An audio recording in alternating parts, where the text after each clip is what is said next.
bringing it up? I, Somebody's been, yeah, my apologies for not being able to open it up prior to this point. no, So, it's okay. I thought I'd first say thank you for getting me in contact and emailing every oh, single day. yeah. Oh, so it's been a positive. I just yeah, I met with him even last night. He was thrilled. Oh yeah, yeah. He's gonna start working, helping me with the project I have for the website. So I was like, yay. Oh, good. Yeah, yeah, the Lord's bringing. I know. I just said I'm just overjoyed to have another friend. I said, Melissa's really my only friend, and then I have my husband who's, my friend, but he has no interest whatsoever in Alan Watt.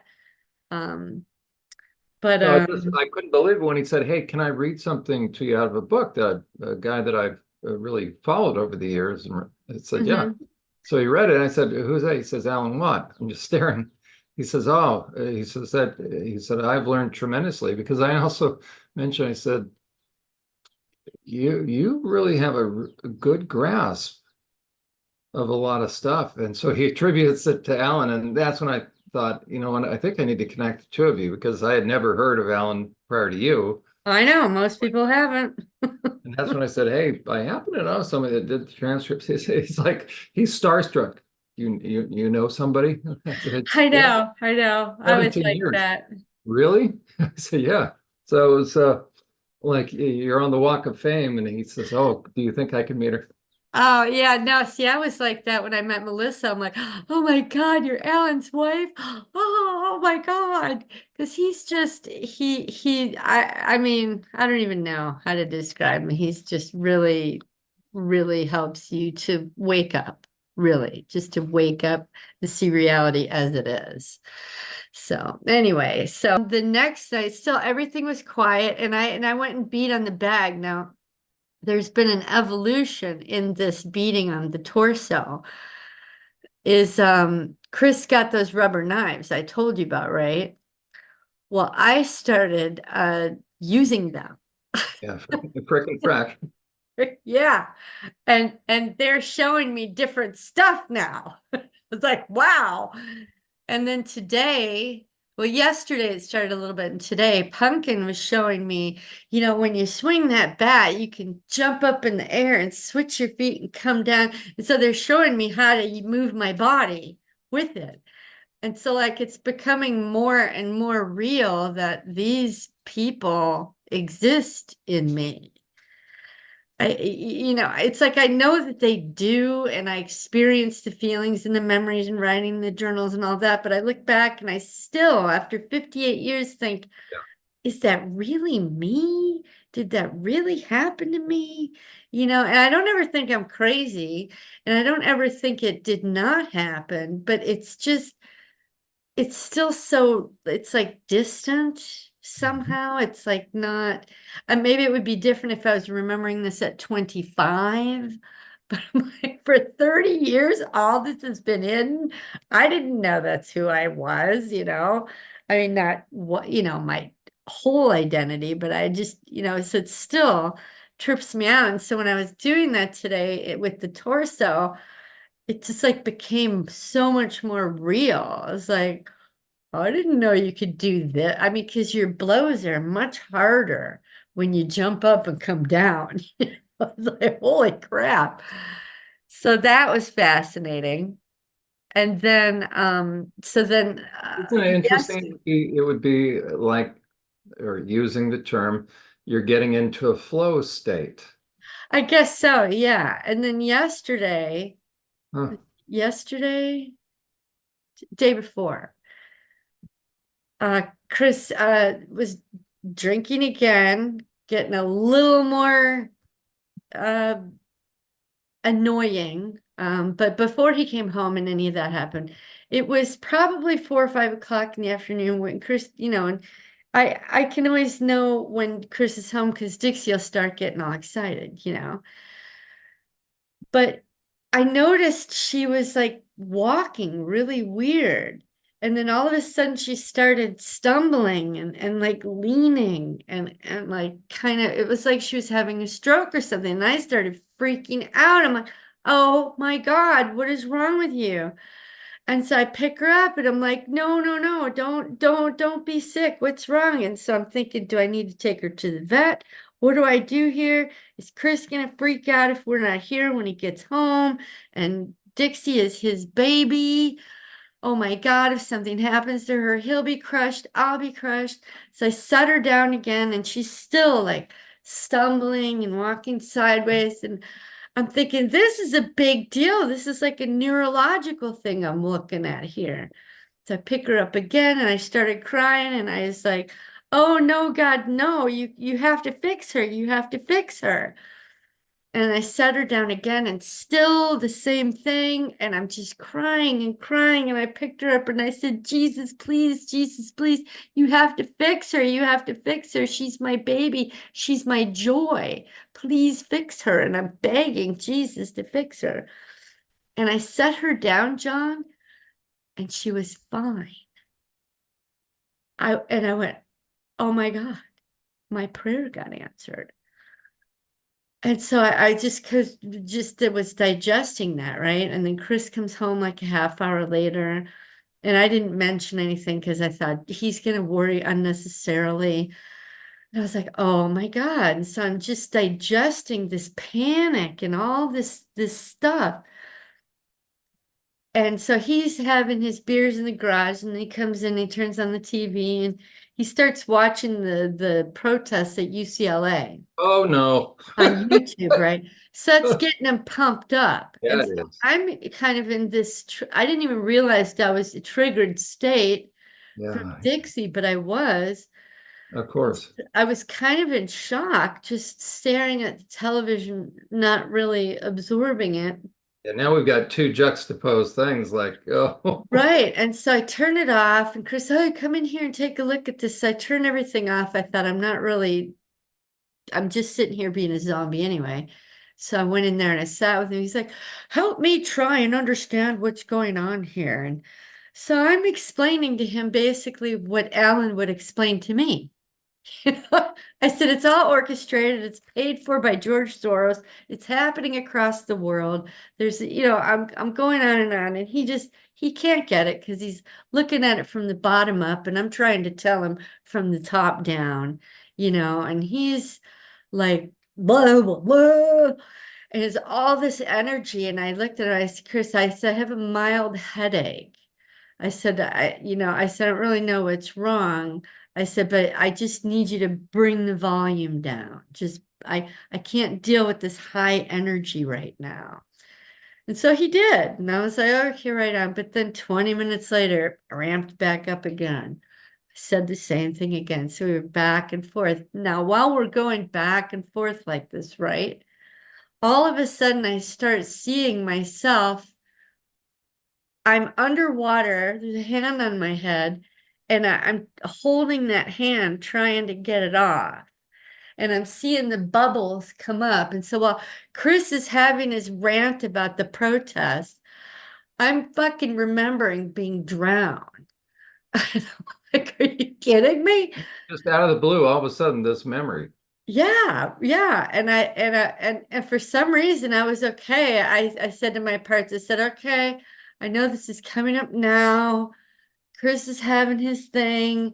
Just Gosh. please let me handle both things at once because I can't handle a fight. And they did. Wolf kept me calm, but the part's name is it's either Karen or Kathy. Anyway, I remember being drowned, and I I'm think sorry, Cassie? Kathy. Kathy. Okay, Yeah, yeah. Kathy or Oh, Karen. that's okay, yeah. Karen's my mom's name. Yeah. And anyway, so finally I what was it? Yeah, I realized it's my dad and we're in the water and I'm looking at Chris drinking a beer and I realize, oh, my dad's drunk too. and he's got a beer in one hand while he's shoving me down with the other hand in the water, in this deep water. I can't touch the bottom, but he's standing there. And so I'm like, okay, parts, just put it on hold. Give me, a little bit. So maybe 15 more minutes went by, and I tried to get Chris. I said, why are you engaging and watching in this and letting yourself get upset? I said, obviously, the people who funded and paid for this worldwide are televising it for a purpose. And I believe that purpose is to get people upset, which is the very thing that's happening to you. I said, so why are you allowing yourself to be manipulated by higher powers?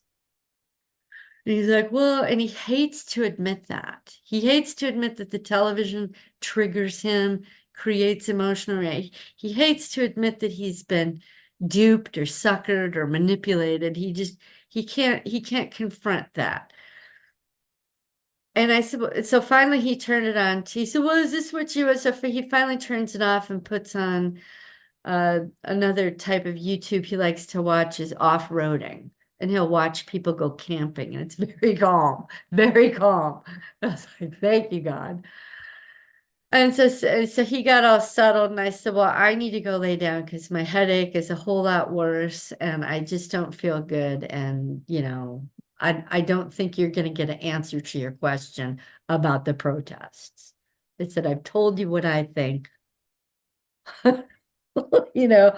And so he was like, okay. And he let me go. So I went in the bedroom and journaled all of it. Well, what happened was it's like the memory started in the middle. And then when I went to journal, it went from the middle to the end and then back to the beginning and through it again. But basically, it was summer vacation. My mom had refused to go back to Indiana where his parents were because she had just been raped the summer before. Anyway, she refused to go back. She couldn't tell him why. She just knew she would never go back there again. And I was excited and thrilled because mom had a day at the beach planned at Lake Michigan. And Lake Michigan is so large, it's like going to the ocean. It's just massive. You can't see the other side.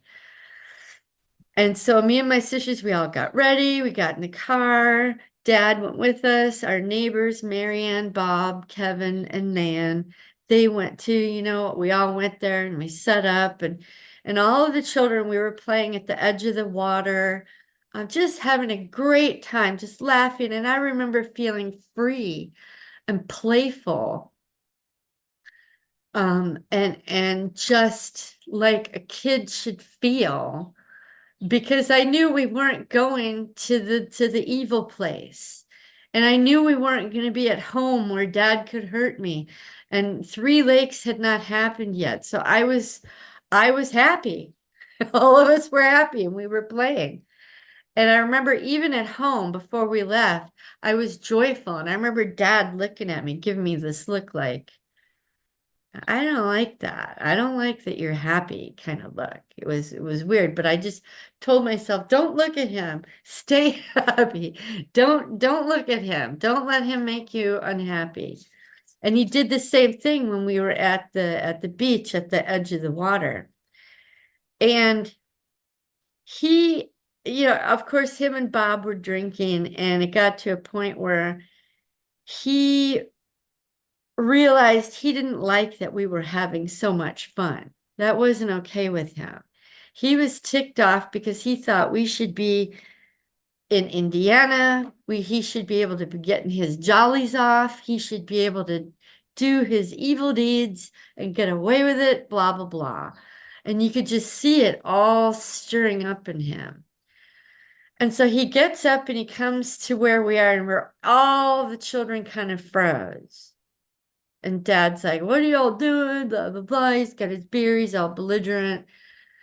And he's like, he says, come with me. And he grabs my hand and he drags me out to the water, the deeper water, where it's like up to his like neck, chest area, how the water will move.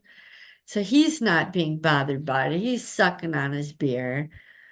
And I'm there, hanging on to him because I can't touch the bottom. I think I'm 6, about to turn 7. And he's like, well, you can just suck my dick out here and none of those people will know. And so he shoves me underwater to suck his dick. And I remember saying, no, Daddy, no.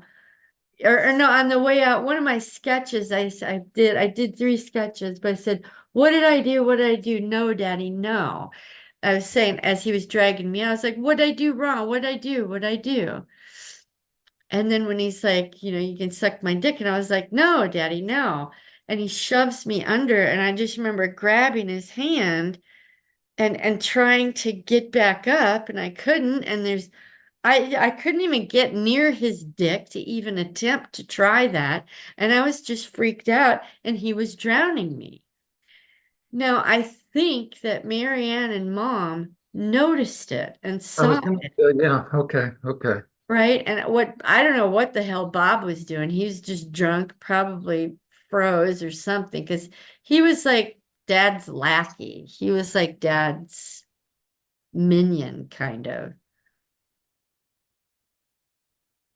So Mom and Marianne are at the shore getting the kids to go. And I don't even know how I know this because I'm underwater, but it's like I can see it from above. Yeah. Not really from above, but from behind them, looking out. And so they're scooting everybody else back over to Bob, and Mom's coming out in the water as fast as she can. Marianne is handling the other kids, and she's hollering, Ken, let her up, let her up.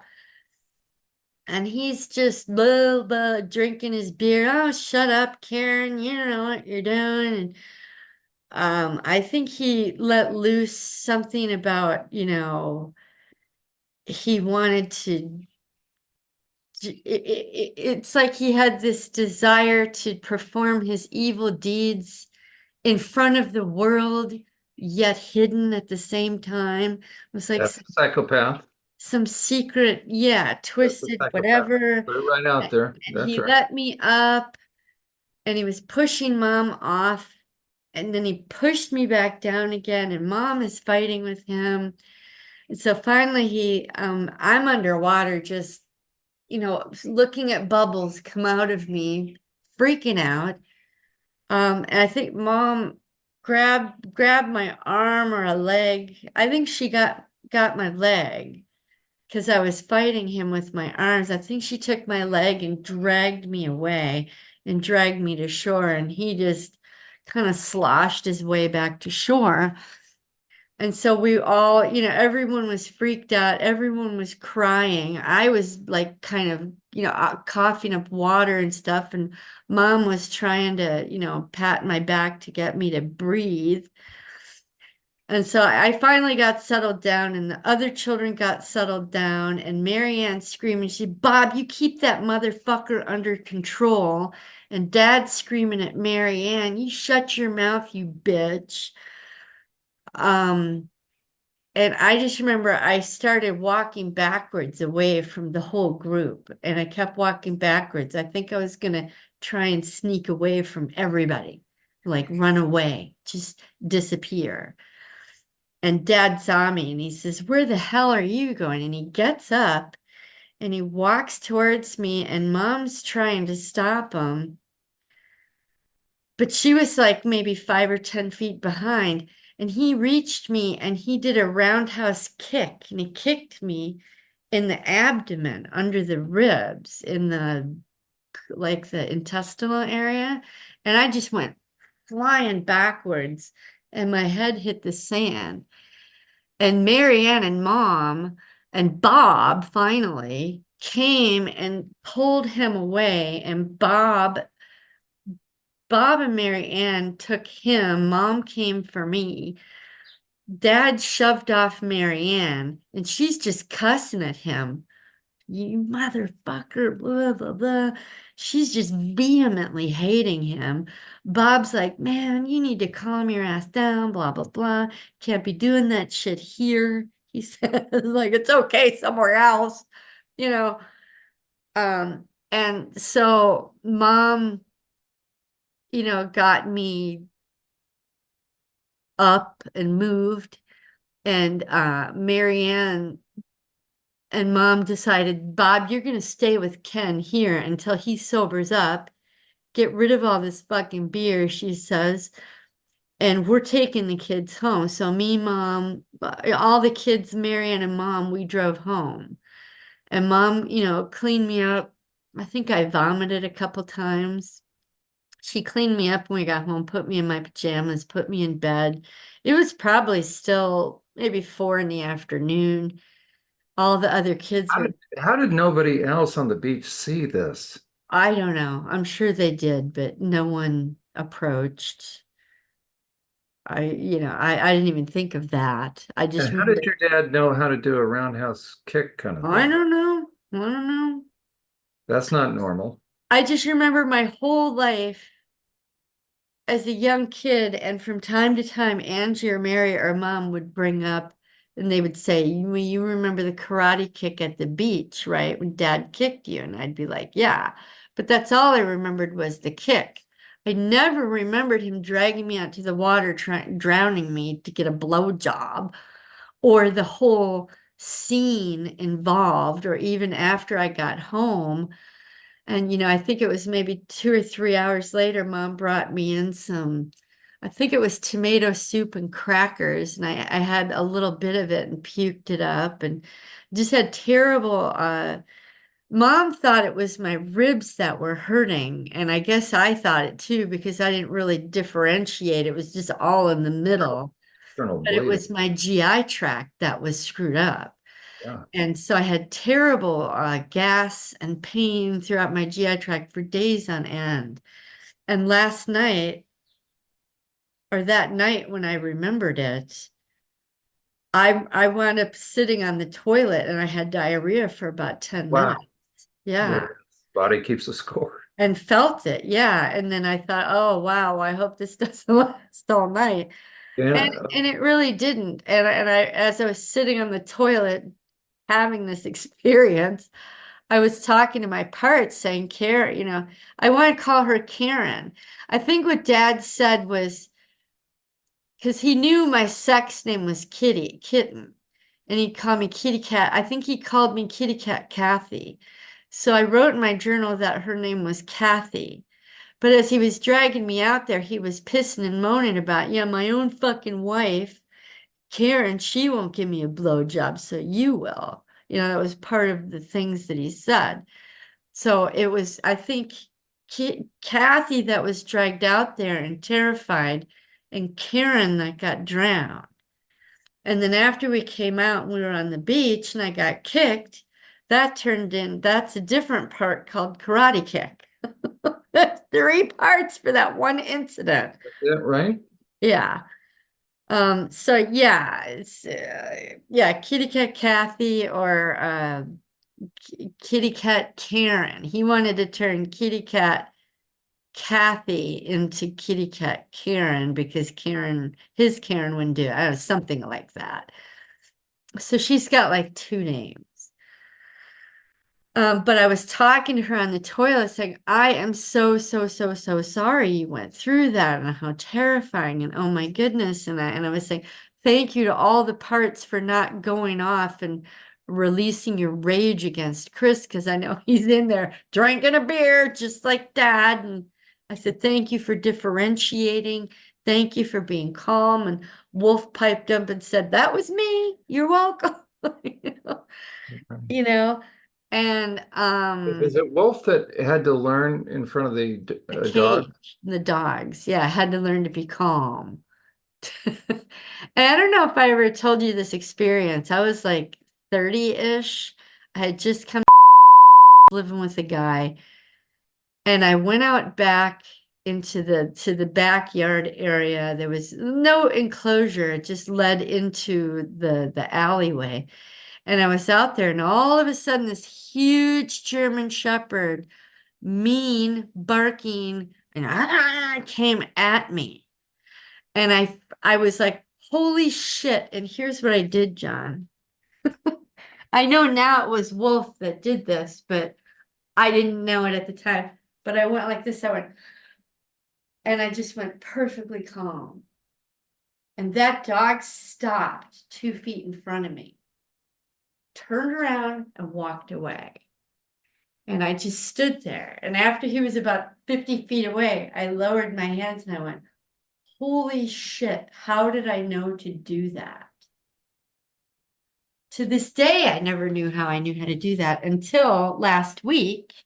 Wolf said, she's like, well, I was the one that helped you in the alley, right? Oh, of course it was you. But I didn't even know she existed. So yeah, that made it real for me too, that these parts can take over and save me when I need it. You know what I mean? So that was really revealing. But anyway, so when I found those 3 parts, I was looking at my parts map. And I thought, well, oh, those are because I did what you said, as every time I went out in the sun, I asked the shadow people to come out and take a look around and get some sunshine. Good, good, good. Yeah, and no one really said anything. All was quiet on the Western Front, so to speak, But they must have, because this morning I got all the rest of their names, all of them. Is it in the journal? No, no, that happened this morning. Oh, okay. So you're going to add them to the chart, though. Yeah, all Oh, 13 of look them. at you.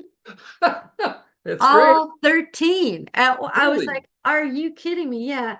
Today, this morning was 10, and then that night I wrote about the drowning was 3. And it's funny because when I made the part map with the shadow people on it, that I put 15 in there for some reason. I thought, why did I do that? Because my sketch only has 13 little bodies. And I thought, well, I'll figure it out as I go along. I thought maybe there's 2 more, so I don't know. But as I finished it off today, I took all the shadow people off and put all the others in. And there's exactly 13. I was like, wow, check that out. So I guess I should share screen and Please do. show And you that. I tell Yeah. you what, I was blown away. just as Alan has been impactful in your life, Dana, I cannot tell you how Where is it? There we go. your ability to process, your ability to remember, your ability to describe it, you're going to be used in a very extensive way in the lives of people that have gone through this. I hope so. I, I want to I tell you, it's unbelievable to me. I spent 4 hours yesterday morning trying to get my YouTube account set up the correct way so that I could start posting stuff. I thought, well, let me get things set up. And it was all this big crazy thing with too many emails and too many phone numbers, and so I Yeah. had to delete accounts and figure it all out. And anyway, and then I finally set up the camera and the microphone to get started. I don't think I have. I think I need. How do you do it? Do you have a certain software that you use, or Um, you? no, I Um, just, for me, what do I do with YouTube? because I I went to, I don't thought, know. I just, okay. I use now OBS, I think is like the top of the line. It's OBS. It's a software. OBS, Bob, right? OBS. Now I use ScreenFlow, Oh, okay. and that is Because I wanted to record tell something us, you know yesterday, what? but I'll I, send- It's yeah, the software itself, the video software, ScreenFlow, and that's really easy. It's drop and drag. But OBS, so if you're going to learn how to do one, I would recommend go with the best out there where you can do a lot of fancy stuff and go live. yeah, If yeah. you want to go live, then OBS Okay. like the industry standard out there. I have to learn how to do it. Okay. The producer, the guy who's volunteering his time, Brad and I do that on Unmasking the Trans Movement. The guy with Mm. the really cool voice. We're now starting a live Sunday night program. Oh, He wow. he called me up like Saturday. It said, "Hey, I've got a new system." He says, "Why don't we go live?" I said, "Do what?" Because that means I've got to prepare. He goes, "Let's go live." Well, he's also a hockey coach. Oh, Chris would really like it. Oh, he's effing this, effing that. So he recently had a heart attack. So Mm. Brad is really intense. And so if you turn, I can have boundaries, but bless his heart, he's doing this for free. He has 40 years in the industry. So all that to say, I said, you know what? If he's really engaged and he volunteers his time, I do. So I said, okay. So he told me he uses OBS. We went live on multiple platforms, so you can Oh, type. great. Yeah. So I've heard many times about OBS, and I thought that I'll have to at some point in time. So if you're going to learn something, you might as well. Do Yeah. the good one, yeah. Because I Yeah. kept thinking, well, the video software I use to make videos should have something on it. Well, it doesn't. And then I thought, well, certainly YouTube should have something on it. Well, it does, but you have to go live, and I wasn't prepared to do that. And plus my computer, it's like an 11-year-old computer, so I have a separate camera and a separate microphone, and I'm trying to, and I thought, oh my God, So I are need you are you okay with better. your microphone? I use Yeti, Blues Yeah, Yeti. I got a Yeti, Oh, there you actually. go. There you go. Yeah. It's just I've got a cheap little crappy camera. But I thought maybe I should just use I got this laptop is only like 2 months old, so maybe I'll just It use does a that. fine job. Your laptop. Yeah. So yeah, but I didn't realize that I needed a separate software until after three. Anyway, and then after that I sat down and was doing the parts map again, updating it. And can you see Wow. this? Yeah. Okay. Oh, We've got okay. we've got Yeah, a big difference going. Not just yeah. So those, numbers, all but those little circles, it occurred to me, it's like they don't need to be there. And Trish is not, her wall isn't a wall anymore. And I figured out what Trish stands for. After I was beating on the torso, yeah. I kept thinking, Trish, what is that? Who do I know Trish? Why is Uh, her name Trish? Why is she there? I kept thinking, what is this about? And so I was taking a shower, and all of a sudden it hit me. It's an acronym. It's a name that's an acronym. And it's trained, rapid, intense, silent hell. oh, And this is what, when we were being taught to, slice the bag, right, and hit the I'm sorry, pumpkin, The R stands for rapid or rabid. uh, rapid. Okay, so tell me again. Oh, Trained, rapid, intense, silent hell. Now, yeah. like I said, with like the slicing the bags, cut the bag off, cut the bag down, and then when they put animal bodies or human bodies, the word bag turned to body, cut the body down, cut the body off. Oh, Well, they okay. did the same thing with this word, Trish. Yeah. It started off when you were on the bag, it was trained, rapid, intense, silent hell. But once it turned to real bodies, then it was terrible or terrifying. They changed the first word all the time. So it's terrible, rapid, intense, silent hell. Now, if you think about it, that applies not only to my victim, but it applies to me as a victim, Yep. right? So terrible, terrifying, rapid, intense, silent And hell. if there's an order to it, you can imagine if you're going to train somebody. Mm-hmm.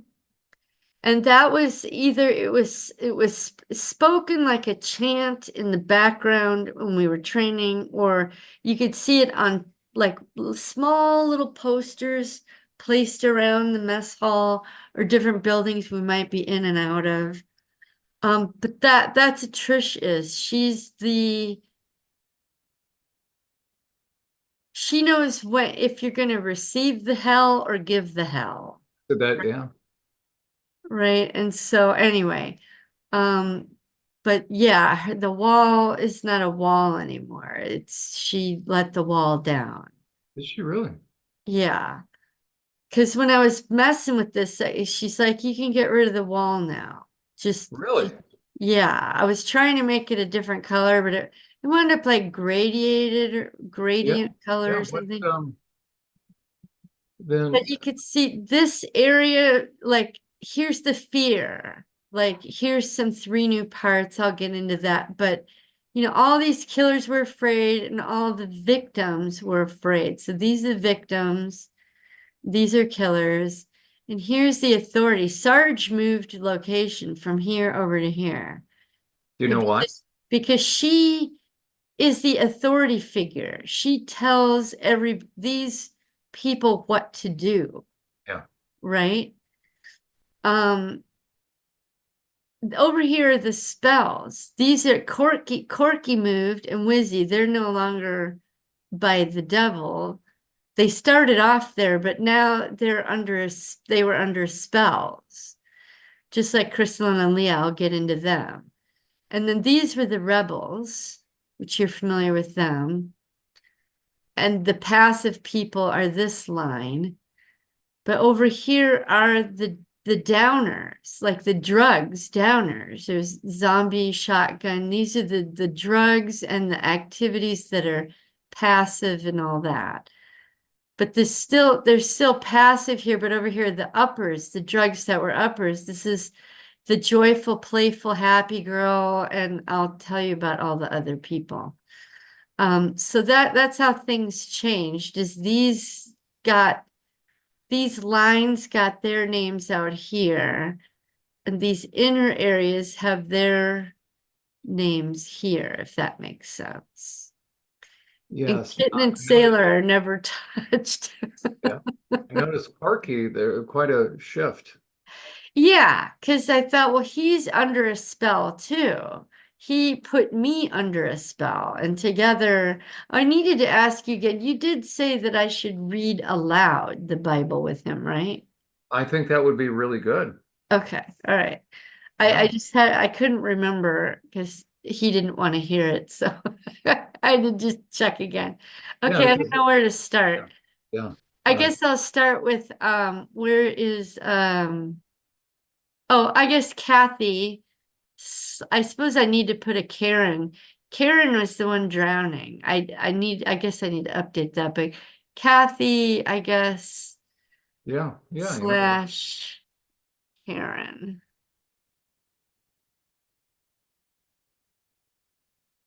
There you go. Oh shoot. I hate Uh, it when I do that. Okay. Dang it. I know. Don't worry. Because it, There we go. Kathy Karen. Okay. So yeah, and then there's Karate Kick right there. So that led me to thinking, okay, well, what other parts of my life did I have trauma? And I don't know, something led me to, I remember being a little girl and oh, here it is. This is the girl that was happy and joyful and skipping and playing in the water and that's right. enjoying herself. There was also another time I remember being at school and being happy. I was walking home and I was walking down the alleyway to the back of the house and I was skipping and I made up a song about a teddy bear. I'll never forget it. It was one of the most joyful times of my life because I remember thinking, when do I have fun? Who's the fun part? And that was Teddy Bear. I said, well, that's me. We were the one that were playing and joyful and happy, until Dad ruined it all over there. And in my mind, I have lines connecting to these people, but to do That's it going to be invaluable. If you But to almost. do it two-dimensionally, I'll cross through people. So Okay. So, Diane, it's like a here's a fracture in the suggestion. quartz. Right, here's a suggestion. Make more than one copy of this for Uh-huh. different purposes, because I think that's gonna, if you're thinking about doing a YouTube channel to help, because the Okay. material, what's coming up for you, it's invaluable for other survivors. Um, Okay. so tell you what, I have been more and more, I mean, I always have, but since working with you, and a couple others, I've really begun to emphasize that people have to do this, and it feels very daunting for them. So uh, It does. It's very time consuming. This probably there you took go. 3 or 4 hours just to go So from that one level to this okay, level. so this will be really, you could focus on this then on your channel for survivors, big time for a lot of different episodes. So I would make multiple copies of whatever you're doing, plus the evolution of it, as it were, as you're getting more. I didn't even think that. I just To saved take it a and copy of this and then make a separate copy where you're going to have the connections, and then possibly, and this will probably be very helpful to know. So this is a top-down look. This is the lay of the land, so to speak.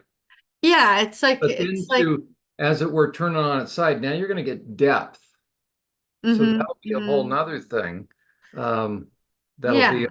or almost a three-dimensional, not that you have to, but to provide depth then to figure out, okay, well, okay, the chart with that I'm doing with Emma. So Mm-hmm, that'll mm-hmm. be kind of maybe the next at some point in time, whenever you feel so inclined, because then Yeah. help visually help people help you as well. See, okay, who, Well, yeah, it occurred to me that I could draw not a straight line, but a crooked line there you in and go, around other parts, there you go. connecting parts, and that's like the fractures inside of the crystal. There, there, there. And That I that think makes all of sense. that's great, right? And you can do it by going up and just getting the, I think, insert. Yeah, yeah, I don't want to Okay, do you know that. how to, Yeah. right? And yeah, no, and that would really be helpful also. As you do it, it's going to be great because as you're going through this, you'll be able to describe. So you're blazing new territory, quite frankly, hmm that I don't think exists out there.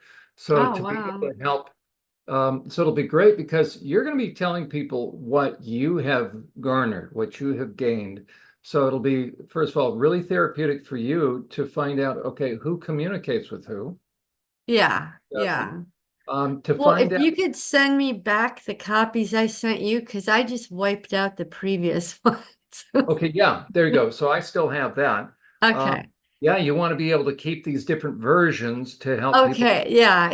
right? Yeah. I To help like them that. understand that, you know what, don't, and also don't get locked into, don't try, here it is, don't try for perfection, I right? know. Right. It's going Yeah. to change, right? So that'll be neat. So I will absolutely. I'll send that to you. Okay. So that's Teddy Bear. Now, Crank, I'm not even sure what order they came to me, but I'll just try to. Crank is when I was just out of the army. I was in Dallas. I had no money. I was staying with my boyfriend and I were staying with friends in a trailer park, and they used to stay up late at night and they would do crank. We would do crank and we would play cards all night long.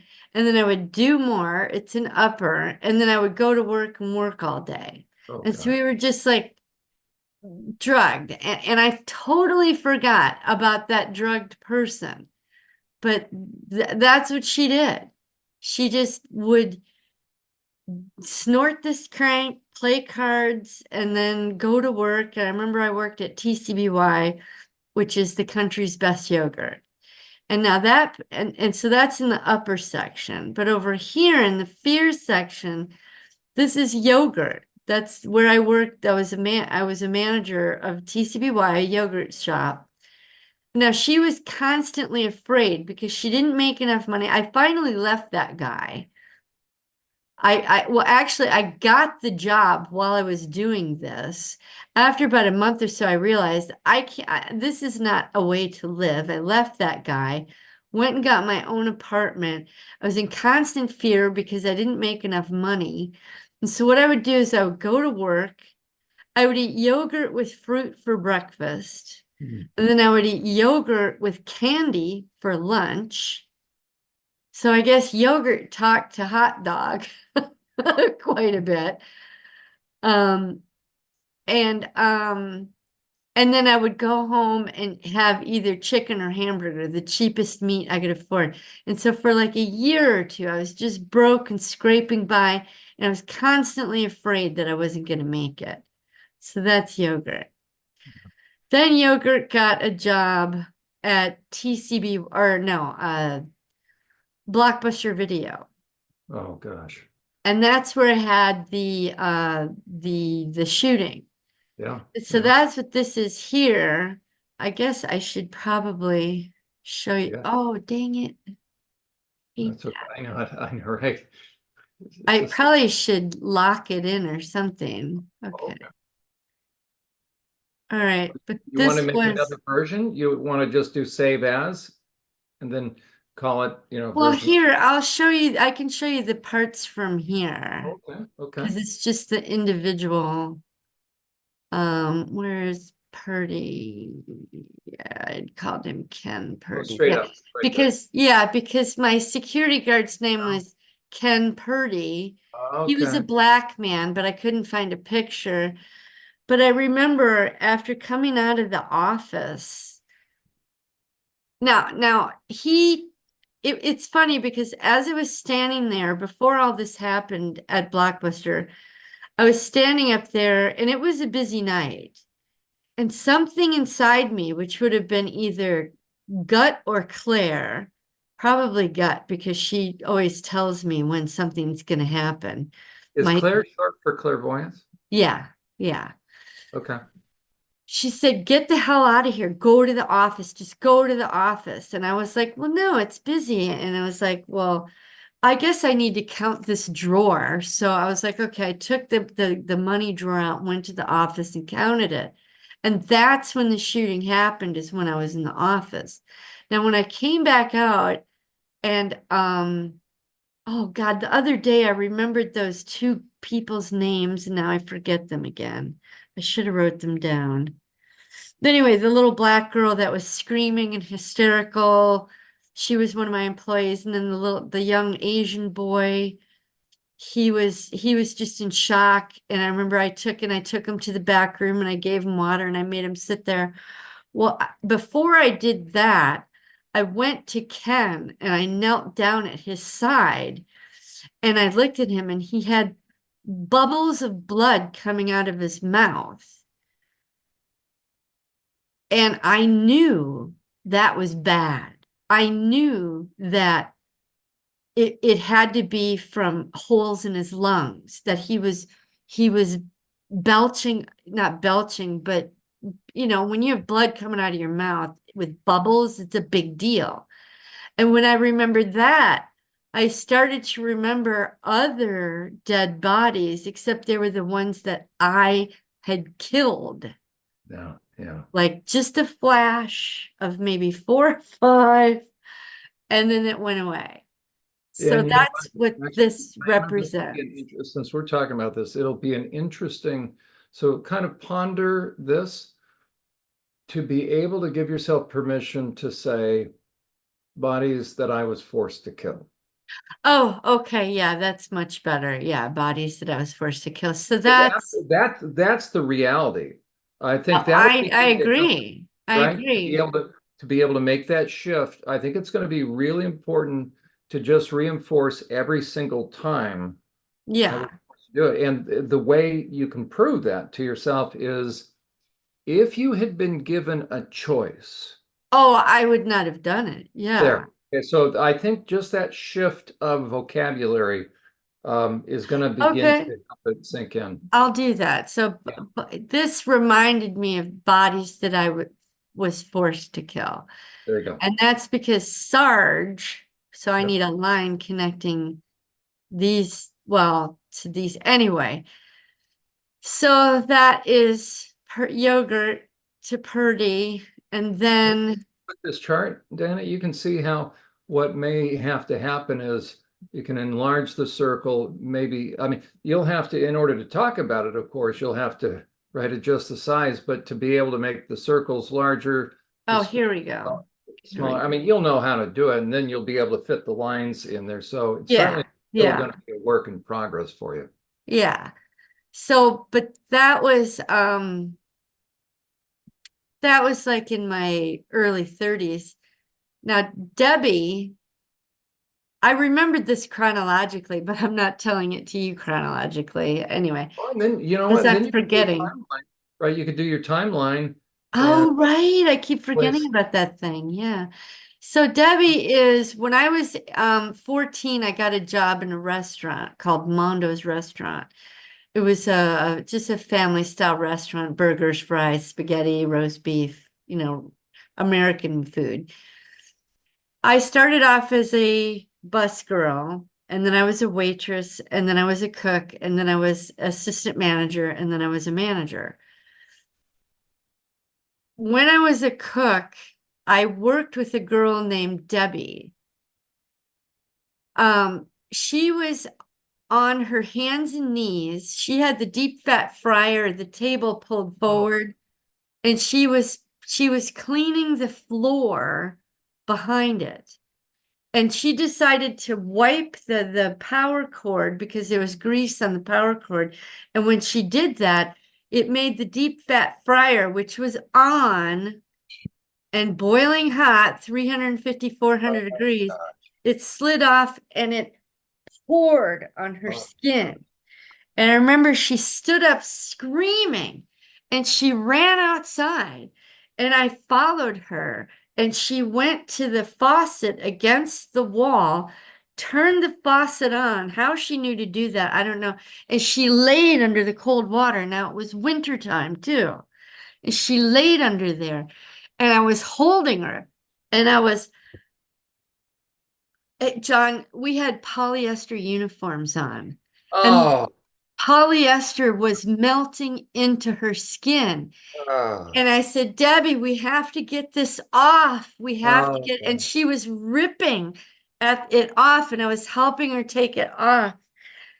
And she just, and I remember screaming. The other girl came outside and she's like, oh my God, what do we do? What do we do? I said, call Brenda, who is the manager. I said, call 911 immediately because, because because I can't leave Debbie. No. And I watched that poor girl, just her skin bubble up. And she was screaming, and I didn't know how to help her, but I was the first responder. And we got her uniform off down to her waist, and she Uh, wound up being scarred. did she survive? She did. She wound up being scarred from her cheek Yeah, down through her, like I think 3/4 of her back was yeah. burned. But But she yeah, survived. she's scarred for life. Yeah, but She she survived it. lived. I Okay, never I that's never saw attributable. her again after that. That's attributable to you, the fact that she survived. I don't know. Well, She you know what? ran I'm to glad we're that talking about. Oh, I can tell you right now, faucet and if it well, weren't for you, she wouldn't have lived. I'm so glad we're talking about this, Diana. I forgot about it. She was one of the Isn't that something, shadows. right? You had the guilt, you saw the trauma, but isn't it? I'm so glad we're talking about this as a lawyer then, right? Because think about, isn't it interesting? Out of all the stuff you've been through, I mean, all of it's so traumatic, but it is interesting how the mind will process. So that's been stuffed away until right now, Yeah. where I I don't can think think I've ever cried objectively, over it. right? Where I can objectively speak into this situation for you and let you know you saved her life. I don't know. I never thought about Well, it I like can that. I tell you, just know that I helped her. okay, but nobody who unfortunately did what she did to her, we don't even want to put it like that, but it was an accident, but it was self-imposed, right? She's trying to clean it. Yeah, yeah. And I She was, she just would not have been able to save herself without your help. She would have died. I guess I just know No, that those are the facts. this little Yeah. girl that was working with us, she happened to be, I don't know, But she's in maybe. shock, she's doing crazy stuff. I mean, understandably, but she would not have been able to help herself. No one. Oh yeah, no, I agree with you So there, but I couldn't, you like I saved had to scream at this other employee. This right. girl, she was just in shock and Yeah, freaking out. And I was like, call 911, yeah, yeah. call Brenda, call everybody you can think of, but call 911 first. There you go. Tell him there's a severe burn. Yeah. No, you would. And I remember the rescue worker people came and they pulled me away and they took her away. I think I went home Oh, yeah. crying. Then I think I was 16. Oh, gosh. And I remember telling mom about it, and she was holding me again, just the same way she did when Ken Purdy died So, yeah, in yeah. my That's right. store. That's right. This guy. Therefore, look at, what's the likelihood? Who has these kind of traumatic things at work as well? So, did you ever get Yeah, to the point where you had panic attacks going to work? no, no. I asked myself that. I don't know why I'm not a basket case right now. I Well, really because the parts. See, don't. the work you're doing, right? Without the parts, you would have been a basket case, and the work you're doing is Yeah, helping now relieve all the trauma, which trauma yeah. really summarized. It's all rage. See, I think Sarge took over Of and course you did. split and became Debbie. Sarge knew what to do and made created Debbie to do it. So anyhow, so those three anyway. Okay, so there's that. So we got these, and now I'll go over here. Now, Krista Lynn was after, oh, here's Avers. This is when I was in the army, and I'll tell you just there wasn't trauma there, but just the whole basic training experience was a fucking trauma. I Yeah. was turned into a soldier. I was Avers. You're addressed by your last name. I was Avers. And so there's a whole nother personality there. And if you look at her face, I picked this picture for this reason, is she's not really taking it too seriously. Yeah. Yeah. Okay. And, Okay. I never did. For me, it was just a way to get out of Iowa, Yeah. to have a little adventure, to, just become a stronger person, Well, wait a which second. Okay, I answered my own question. That's how your dad learned how to kick. yeah, so Janet and Slick, they had that military type training. But I I and think the whole thing, it still really hits me how you got transferred to the same base that your dad. I know, and Unbelievable. that base is the one that's written on my school records 2 years after the That's fact. not by accident. There I is know, no way that you're going to go from there all of a sudden to I know, I know. So I thought that is a part, it had trauma, the sleeplessness and the physical exhaustion. And I remember starting off not being able to do one push-up at all. And when I left there, I could do over 100. oh, is that right? Yeah, so these are the athletes, the soldiers, the tough girls, Yeah, yeah. you know? So then after I got out of the army, Crystalline was born. She came out of kind of the witchcraft stuff. Like Wizzy was inside me. My grandmother taught me the witchcraft, which I suppressed. But when I got out and I got into the new age and I started learning about crystals and minerals, I went and worked in a crystal shop.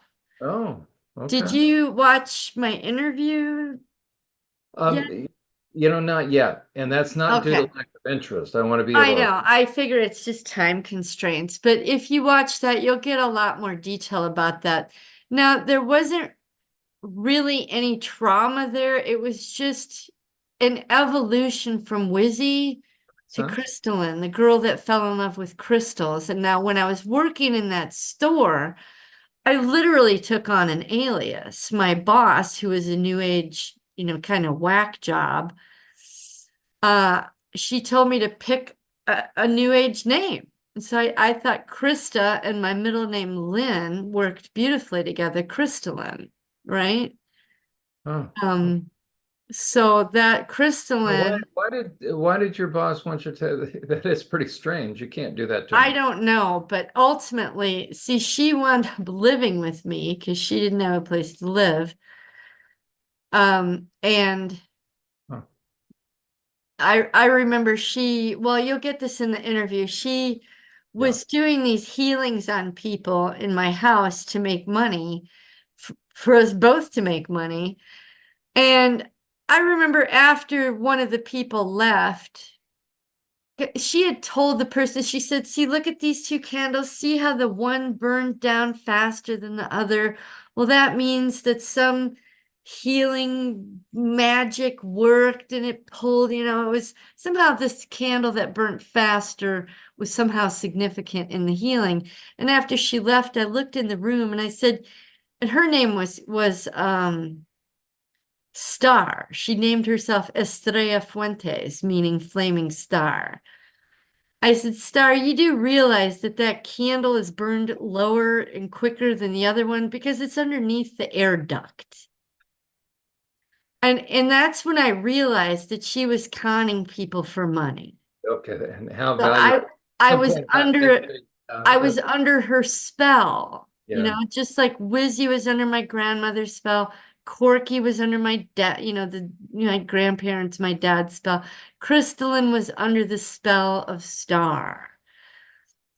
Now, this is Scientology. This Yeah. is Leah Remini. I don't know if you saw her show.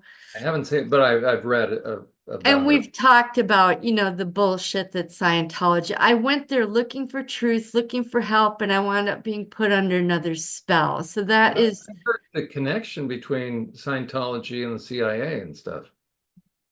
oh, yeah, huh? I'll send. Are you familiar with that? Because No, actually. ever since you're talking about Scientology, all of a sudden I've heard different people talk about Scientology, the CIA, and there's another guy.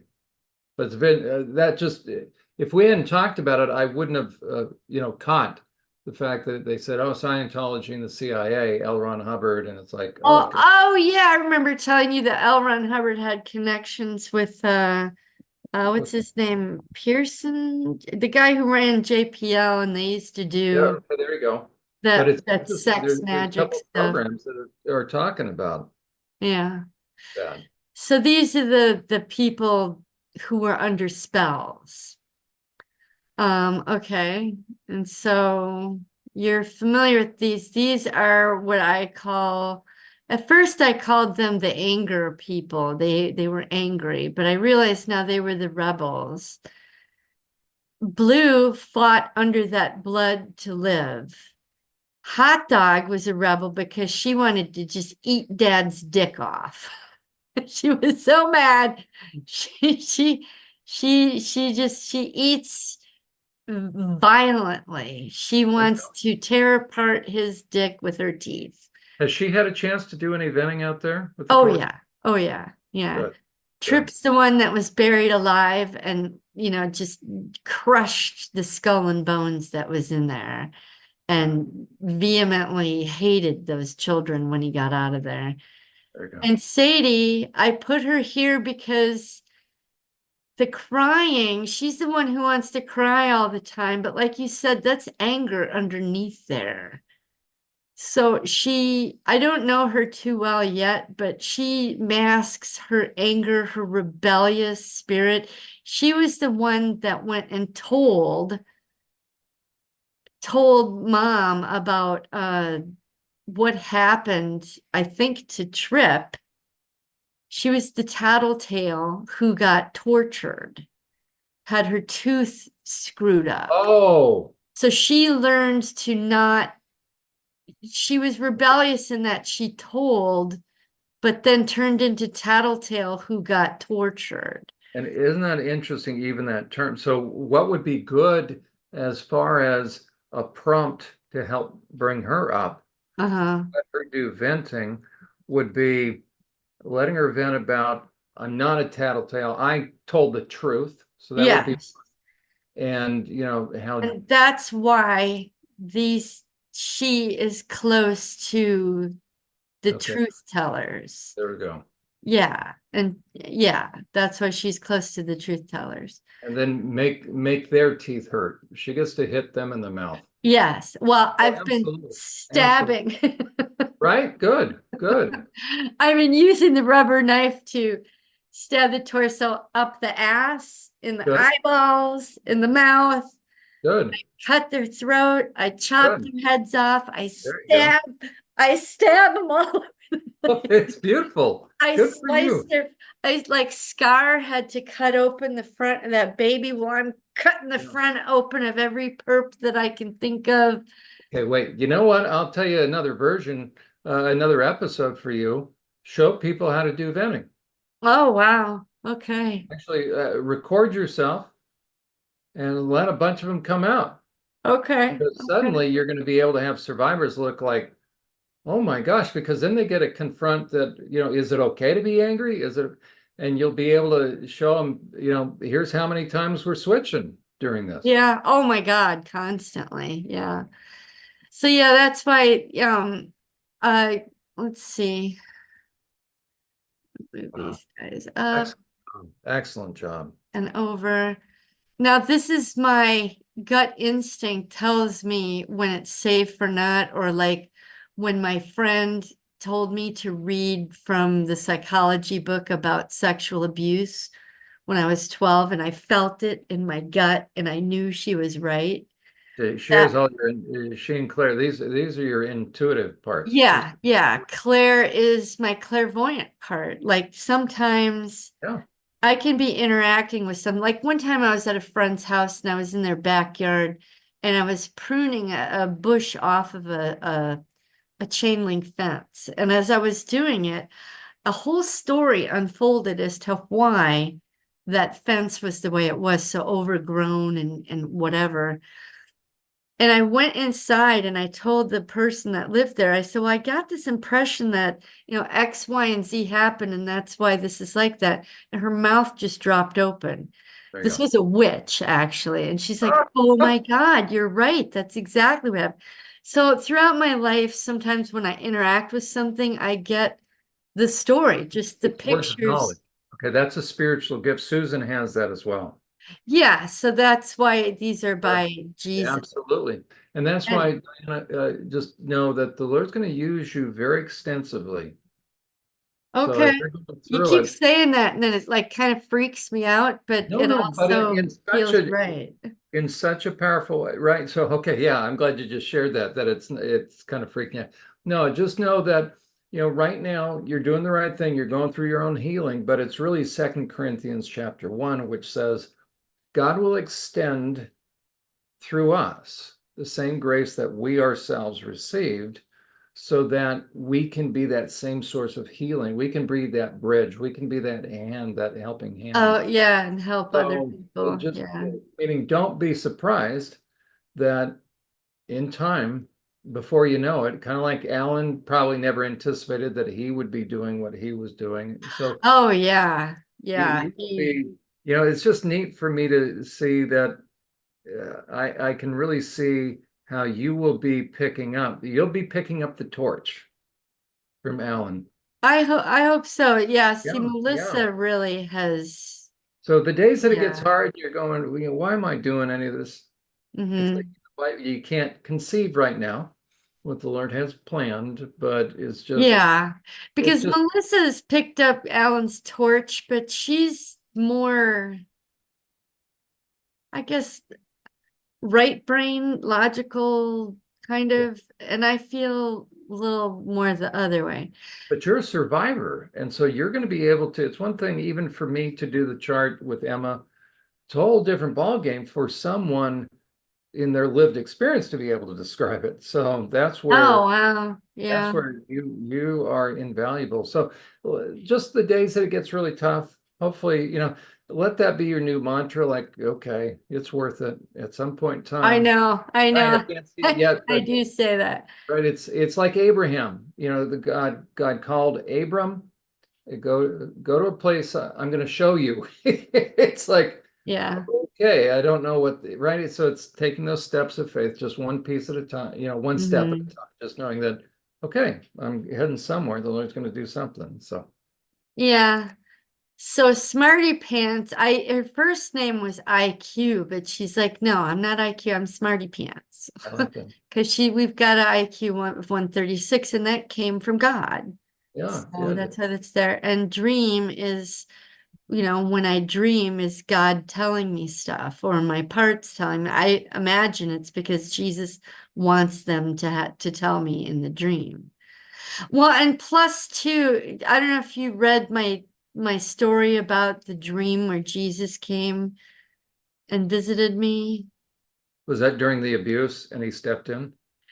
Well, there was that, but also when I was it's in 1991. But I went to, that wasn't a dream though. That was real. So all the perps were all those women were surrounding you. yeah, yeah, but there was later in life, I had a dream where Jesus came to me in the dream and explained something to me, which I don't remember to this day, but he he took me somewhere and showed me something. Anyway, I went to college for like one semester. And one class was an English class, and I had this dream. And so one of the stories for that class, I wrote about the dream. Oh. And I sent it in. It's like batch. Let me see what it's called. Yeah, you show me, or if you could, yeah, let me know which Remove batch. that. It We is. need days on end. I know. So journal batches. It is 2A previous notes. Okay, okay. And in there, let me see. Well, you get a file clerk. Oh, right here. That's What 2A. Yeah, I'm really good. You'll see this English 101, Diana Avers 94, The Dream. yeah. And so I write a story about the dream, but years later, just since October, since started remembering, I started adding notes Good for you. to it. So it's about, I don't know, 5 or 6 pages, and you'll see things like this. This was my teacher at, correcting things. You're a great teacher. You're a copy editor. Yeah, he gave me, I think, I don't know what I got. I was like an A plus or Oh, yeah, oh, I got oh, an I'm sorry. That's not you. That's your actual actual teacher. teacher. Yeah, I'm sorry. he I thought says, you were referencing on the inside. There you go. Wow. yeah, he says good, honest religious experience, a feeling that only you out of hundreds was touched, the fear, the desire to share with someone. So if you read that, just those 6 pages, you'll understand where, let me close that, where dream, I've always trusted my dreams throughout my whole life, but I think that was the most important dream I've ever had. So, that's that. Now, this is something I've been nervous to talk to you about, but I really have to. I've been holding back a little about Chris. Is this part and this part, Zombie and Bump, Yeah. evolved from being with Chris. Now, when we were first together early on, and I told you that Chris was on, 4 times the legal adult dosage of Buspar and Paxil. Yeah. And he went off and went cold turkey, and he was Oh out God. of control. He was raged and raged and raged Oh and yeah. drank Oh like 18 beers a day. yeah. Kept us up till 2, 3 in the morning. And anyway, one time he headbutted me, Oh. and it really freaked me out. And that's when I What? started asking God, okay, should I be getting out of here? I believe he's a good man, but he Does he just, remember? Does he remember doing that? I don't know. I don't know. He may not. He's not the same person he was then, that's for sure. But that's Bump.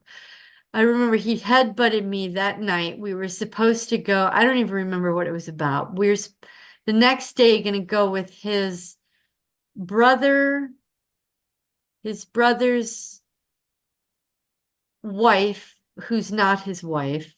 That's like a whole story. They were married, got divorced, and went back together, unmarried, and lived together for like 20 years. So she's his wife, but not his wife. Anyway, she had a daughter who is Kevin's stepdaughter who was joining the Air Force. So we were all driving down there to take Amanda to the Air Force MEP Center, the military entry station. And I remember that next day I had a bump on my head under my hair. Where was it? I think it was here.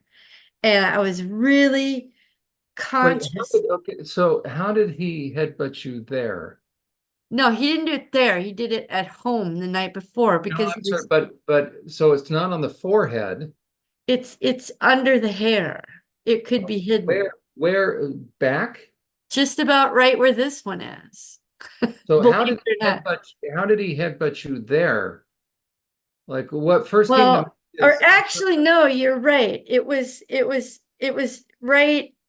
I don't know why I can't remember what's right here. okay, okay. So it was enough that my hair could cover it. Because he's tall, and if he's gonna headbutt you, that's where Yeah, yeah. And okay. and I remember being scared. That's why it Oh was in yeah. the fear area. And Yeah. started talking to God. Okay, do I need to leave him? Anyway, the next day we took his step niece down to the Air Force entrance station. And I remember, feeling all introverted and upset and in shock and not knowing what to do. Yeah. But the parts that said, don't talk about it, don't bring it up, just leave it alone, just hide, blah, blah, blah, just take it. That's where Bump was. I was really upset about it. I was really holding back tears the whole next day. And I was distracted by Amanda because I remember somehow she and I were off to the side, just the two of us, because I had been in the army. So I knew what it was like to be an 18-year-old girl about to embark on a military career. Yeah. And so I just encouraged her. I told her she would be fine. If I could do it, you could do it. So look at me, blah, blah, blah.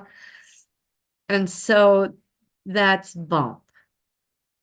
Now, when Chris would get really drunk, like I said, he would rage and rage and rage. And I would get really anxious, stressed out, but yet Oh, okay. staying calm. Yeah. Like Scientology and Wolf taught me how to interact with somebody bull baiting me, Yeah. how to deal with being bull baited. Mhm. And up until that point, I never really confronted Chris. I was just trying to deal with him. I thought his issues all came obviously were from the alcohol, number one, but number two, secondarily and importantly, was the withdrawal from the drugs because I had been reading about them.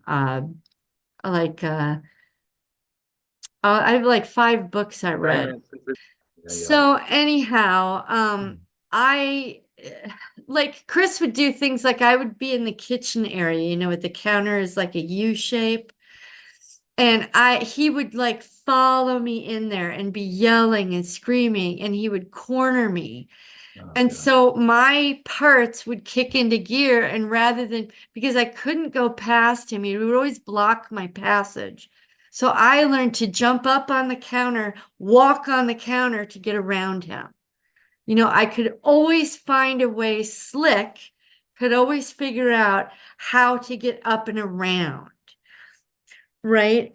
Or if we were in the hallway and Chris he would block my passage.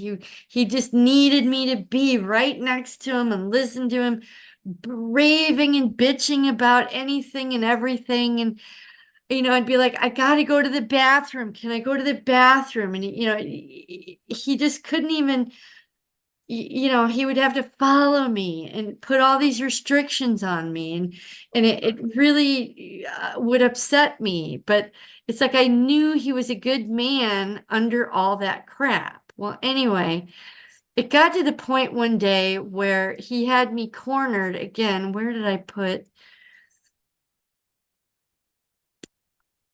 Oh. I'll go to zombie first. And then there's punch. So zombie, this was one night where he was raving. He would not go to bed. He would not allow me to go to bed. He raged for 16 solid hours from like noon until I remember it was like 10 o'clock the following morning, just drinking and drinking and raging and raging. And I remember I needed to get away, but I couldn't get out of the house. He couldn't block my way, but he didn't hurt me or anything, but he would just intimidate and corner me. And finally I figured out to go outside and I could go sit out there and thinking, so that this 16-hour stint, I remember being outside and calm myself down. I could get away from him, but then I had to come back in eventually because it was getting cold and I didn't have a coat and whatever. And again, it was hours and hours and hours. And I just remember it was like 2 or 3 o'clock in the morning and it moving into like 5 and 6 o'clock in the morning. And I just remember sitting by the fireplace. If you'll see, she's next to a fireplace.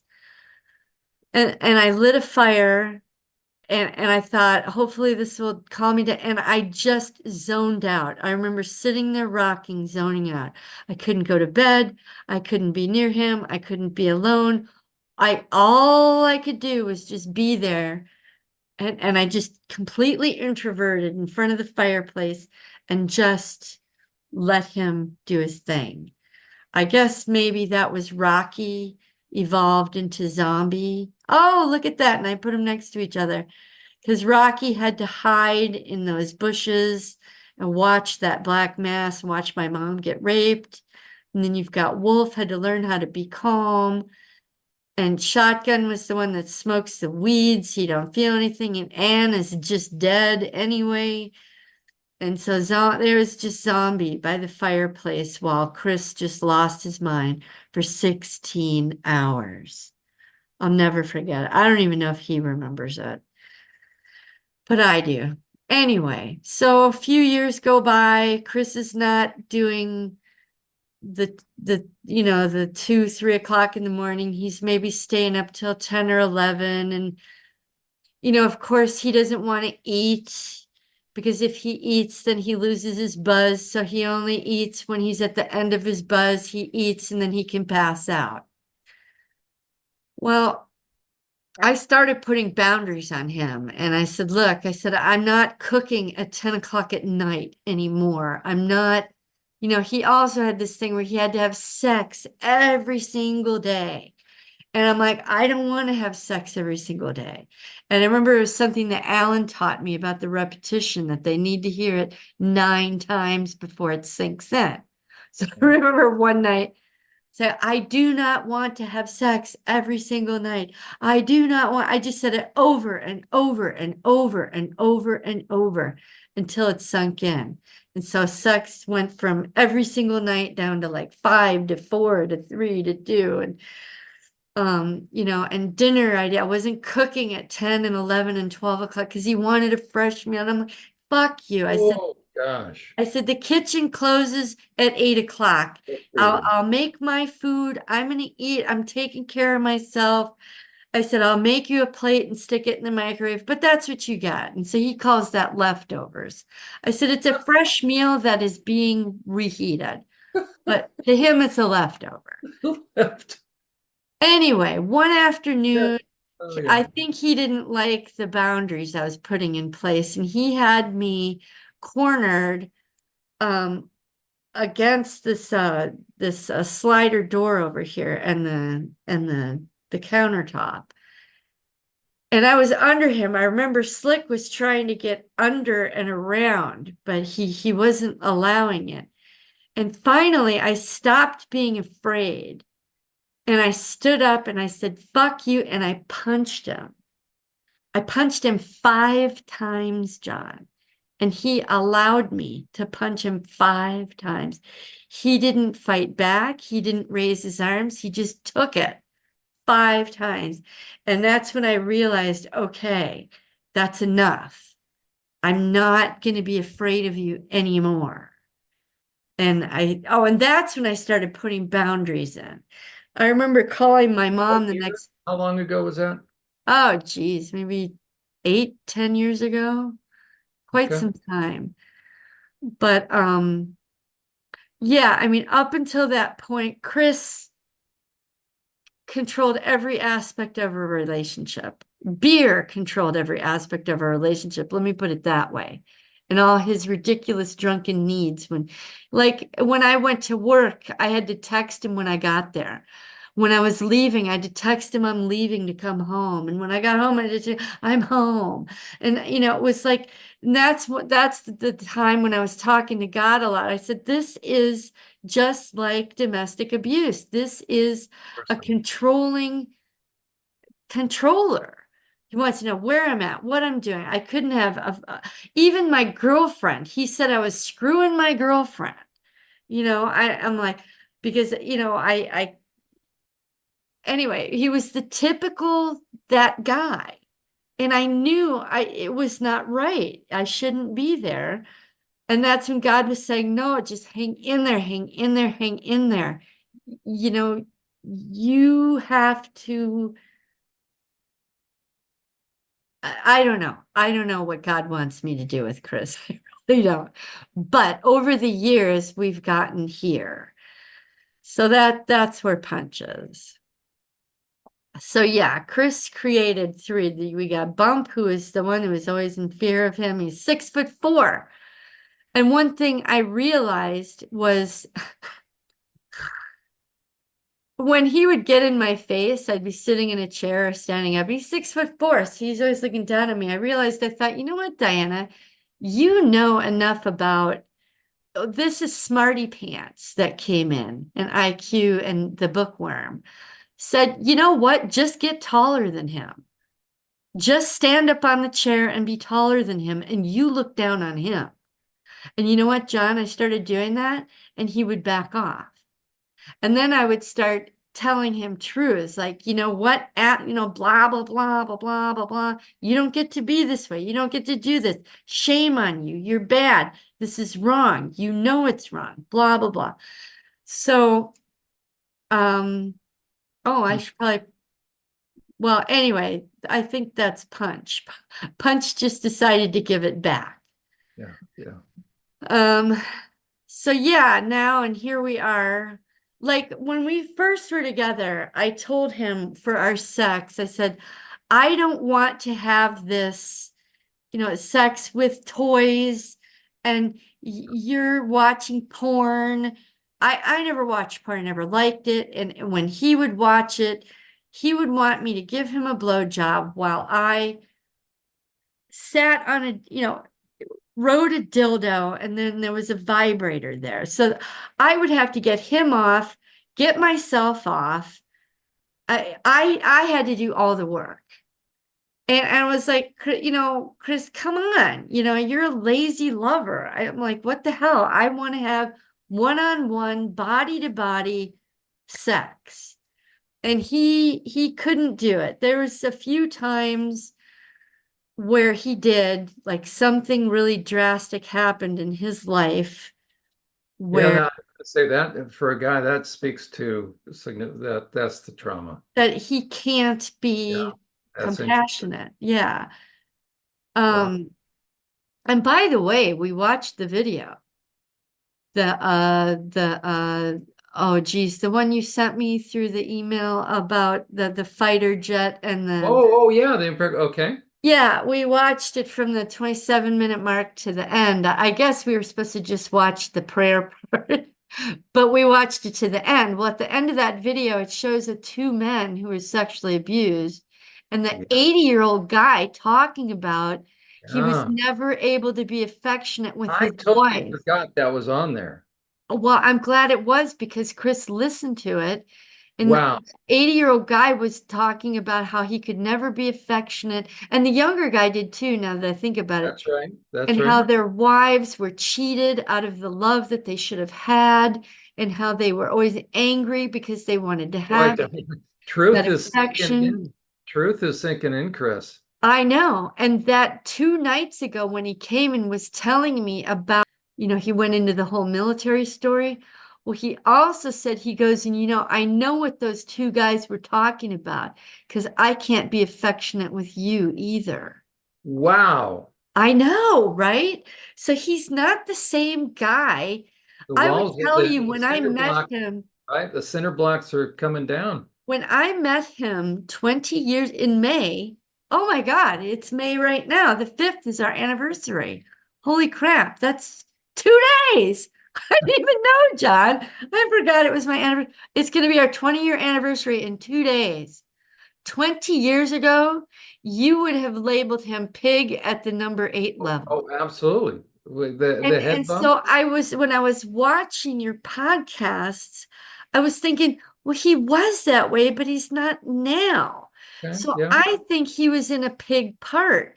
And so you were talking about someone at that level cannot go back. And I'm thinking, but Chris did. Okay. So what it meant was, he was, He was in a part. or he was, and no, that's right. And, you know, there's a different in that twisting zone, in that middle zone, Yeah, yeah. that either somebody, so you've got one or two guys, just I straight up think psychopath, that never been hurt, or a guy, he has a choice. Is he going to honor his conscience or kill it off? right, right. And I It's, could always knew yeah, that his conscience was there. there you go. So he didn't kill his conscience off, fortunately, and so now he's coming Yeah. back. Yeah, Well, yeah, and that's what I'm going to focus on now when he yeah. starts getting when he has too much to drink or whatever, or before he drinks, is challenge him to start having a conversation with his conscience. Because I told him the other day, and this was before I remembered the drowning incident. I said, Chris, my fear is that you're gonna, I said, I think it was on day 4 or 5. I said, we're on day 4 or 5 now, whatever it was. And I said, my fear is that you're gonna get comfortable, you're gonna get complacent, you're gonna think that everything's all good.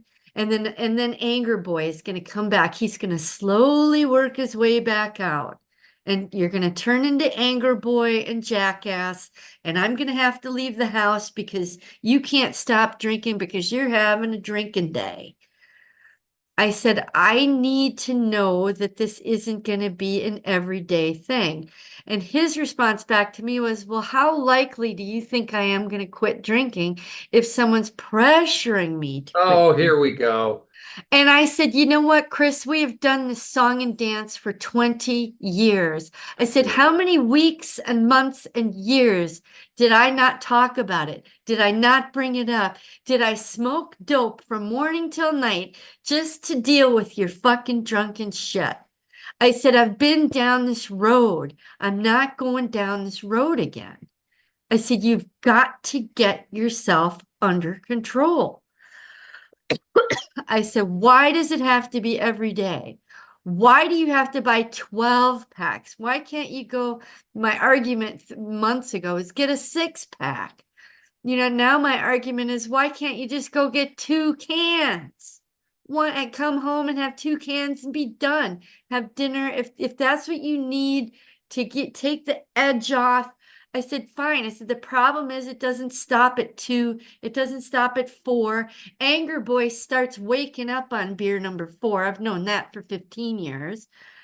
I said, and then you go to 6, then you go to 8, and then you go to 10. I said, Anger Boy gets comfortable and takes over and starts abusing me. Oh, I don't know. I said, you abuse me with your mouth. You abuse me with your demeanor. I said, you do everything short of hitting me. I said, it's still abuse. I said, I'm in a place right now. I just can't fucking take it. I need peace. I said, have 2 or 3 beers on a Saturday afternoon, eat and then take a nap and be done. Why does it have to be every day? Why does it have to be a 12 pack? And so the past 2 days yesterday he did not drink at all. But the 2 days prior to that, he only had 4 beers, which was good because Anger Boy comes out on number 4. But yeah, so I mean, I don't mean to laugh about it, but I know him very, very well. Yeah, And two. also Yeah, you keep. this week, I showed him one of my videos. It was one of the signs and symbols videos. It was only 4.5 minutes. And he actually watched it. We got to the end and I said, so that's one of my videos. What do you think? He's like, wow, it's really interesting to see all those people making that sign. That was all he said. And so the next day, before he started drinking again, and I gave him the love and sternness conversation, I said, I said, it bothers me, Chris, that you don't give a damn about what I'm interested in. You have no interest whatsoever in what I do. I said, anytime I try to talk to you about what I do or what I think, or if a news story on and I voice my opinion, all you do is shout me down. I said, you steamroll over me. I said, I said, we're supposed to be partners, which we are in many ways. I said, but I said, how is it that I can be interested in what you do and how you do it? I can tell you everybody that you work with. I can tell you the types of personalities they have and the personal problems you have with each and every one of them, because I'm interested enough to listen to you vent or talk or share. I can tell you every boss that you have that loves you and why they love you and the certain skills that they think are great about you. I said, but you know nothing about me. You have no interest whatsoever in asking me about myself. I said, why don't you ask me what I'm going through right now? I said, are you not interested in anything? He's like, well, no, that's not true. And he gets all defensive and whatever. But it's the first time I put it out there. I was just like, this is really an imbalanced relationship. We're supposed to be interested in each other. I said, how is it when we're here in the evening and, I'm cooking and in the kitchen watching what I watch, you're in the living room watching, drinking, watching what you watch. I said, but it's always about me coming to you. Come here and watch this. Come here and look at this. I said, but you will never come to me. And anytime I ever ask you to come watch something that's of interest to me, all you do is bitch and moan and talk over it and tell me how wrong and awful and whatever, and you just criticize it. I said, you've not an open mind whatsoever. I said, I perceive that you think I'm just a dumb, stupid idiot who doesn't know what she's doing. I said, and I know that I'm not. I don't care what your opinion of me is because I know who I am. I said, but I would like to know that you think I'm smart. I would like to know that you think, hey, she's got some good ideas and good opinions. And wow, I never knew that. And she just, the things that you say to me, which blow me away because you're my counselor and, you've learned stuff from me. And I'm like, Chris never gets there. He might learn something from me, but for him to admit it would never happen. Do you know what I'm saying? So I just confronted him about all of that. And he's like, well, no, I'm just a downer and I'm, putting all this heavy shit on him. And I said, I'm sorry, but this is just the point in my life that God decided to open up all these memories and put it out there. And I said, and so our sex life from 20 years ago till now, I said, we're doing it my way. I threw away all the toys Ah, did you? before I even contacted you. Yeah, Good for you. it was in February before I left to visit Melissa. It was maybe the end of January, but Good for you. I threw all of it out. Good, I said, good. here, you can have your toys, have your shit, do whatever. And he stopped watching porn like, I don't know, 8 years ago or so. But I said, from now on, we're gonna be skin to skin. And excuse my language, I said, but I'd like your dick inside of me. I'm not, I told him, I said, really, when you think about it, for a woman to be using a dildo, it's necrophilia. She's having sex with a dead body part. It's a dead thing. I want a live, warm dick inside me, not this dead shit. And Good so for, I threw it all out. good for you.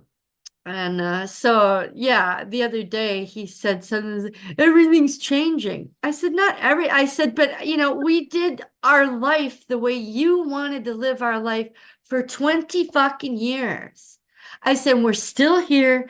You're still drinking. We still aren't close as we should be. I can't kiss him on the lips. He won't allow me. He doesn't do kissing on the lips. So that's why I kiss his neck and his cheek. Wow, is that okay? See that? Oh, see, this is okay. That's all. Yeah, and he Wow, really, from time to time, maybe once a year, he'll let me get chest to chest with him, you and know, and we'll breathe in and out with each other, and I can feel him shake. yeah, okay, But I can hug him from behind my heart to his heart, and he's fine. okay, But it's Cliff. that upfront, close, Okay, face to you ready? face. So here's a husband and wife. They have been doing sex therapy for years. They teach seminars. I went to them when my ex and I were first, actually when we were engaged, and we were part of. They hold seminars now. They're much older now, but let me give you their names because they have. I think they just started a a YouTube channel a little bit ago, and they address the issue of sexual trauma if one spouse has been sexually traumatized. So it's Clifford or Cliff and Joyce Penner, Penner, and I think it's called The Gift of Sex.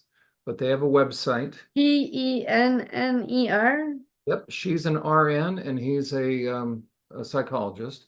But And so, yeah, he's never wanted to be face to face. And even I'll give him credit because there's been no toys, no, you know, things between us anymore for probably 2 or 3 months now.